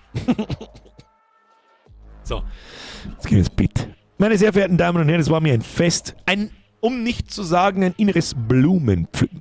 Haben Sie sehr viel Spaß. Ich wünsche Ihnen eine gute Nacht. Wir singen uns am Mittwoch um 20 Uhr, da spielen wir Resident Evil 9 fertig und dann überlegen wir uns noch, weil wir wahrscheinlich vor 10 Uhr fertig werden, relativ wahrscheinlich aus, ich stehe mir 3 Stunden lang oben beim Scheißen. Dann reden wir nochmal, was wir am Freitag lernen oder wir lernen gleich was anderes oder wie auch immer. Das kriegen wir schon hin. Und dann beenden wir diese Woche die Wintersaison. Ich kann es kaum fassen. Wir haben einen Natter und eine Sommerpause dran, als wir weg sind von der alten. Das ist wirklich so gegangen. Wir haben doch gefühlt vor 5 Minuten gerade noch Chronos gespielt, oder? Nicht? Kein Bild für Sepp. Das sind genau solche Leute und die sind das immer. Planlos, kreativlos, kennen nichts, wissen nichts, machen nichts Gescheites und kriegen auch noch zu viel Geld. YouTube zensiert wieder, merci Bürger. Das ist so nicht ganz richtig, Herr Geibiffe, weil die Leute, die da aufs Geld schauen und so, die kennen schon was. Die haben bloß keine Connection zu einem Produkt. Und erst recht keine Connection zu einem Kunden. Und keine Ahnung von dem. Aber von dem, was sie tun, da haben sie schon Ahnung. Deswegen kann ja die Dinge, wie sie sind. So. Und jetzt gehen wir. Freunde der Sonne, ich mache jetzt einen leisen Tröterich, weil ich glaube, dass Biegerin schon im Bett ist. Wir singen uns am Mittwoch um 20 Uhr, schleicht euch jetzt davon. Merci für euch, merci für die Donations, Triple F für die Moderatoren, merci für die Resubs, merci für die neuen Mitgliedschaften. Welcome to the Squad. Schöne Grüße an den Nachschau-Squad. Ein klassisches Hashtag Strapse in den Chat hinein und wir singen uns am Mittwoch um 20 Uhr. Hi! Das muss klar werden.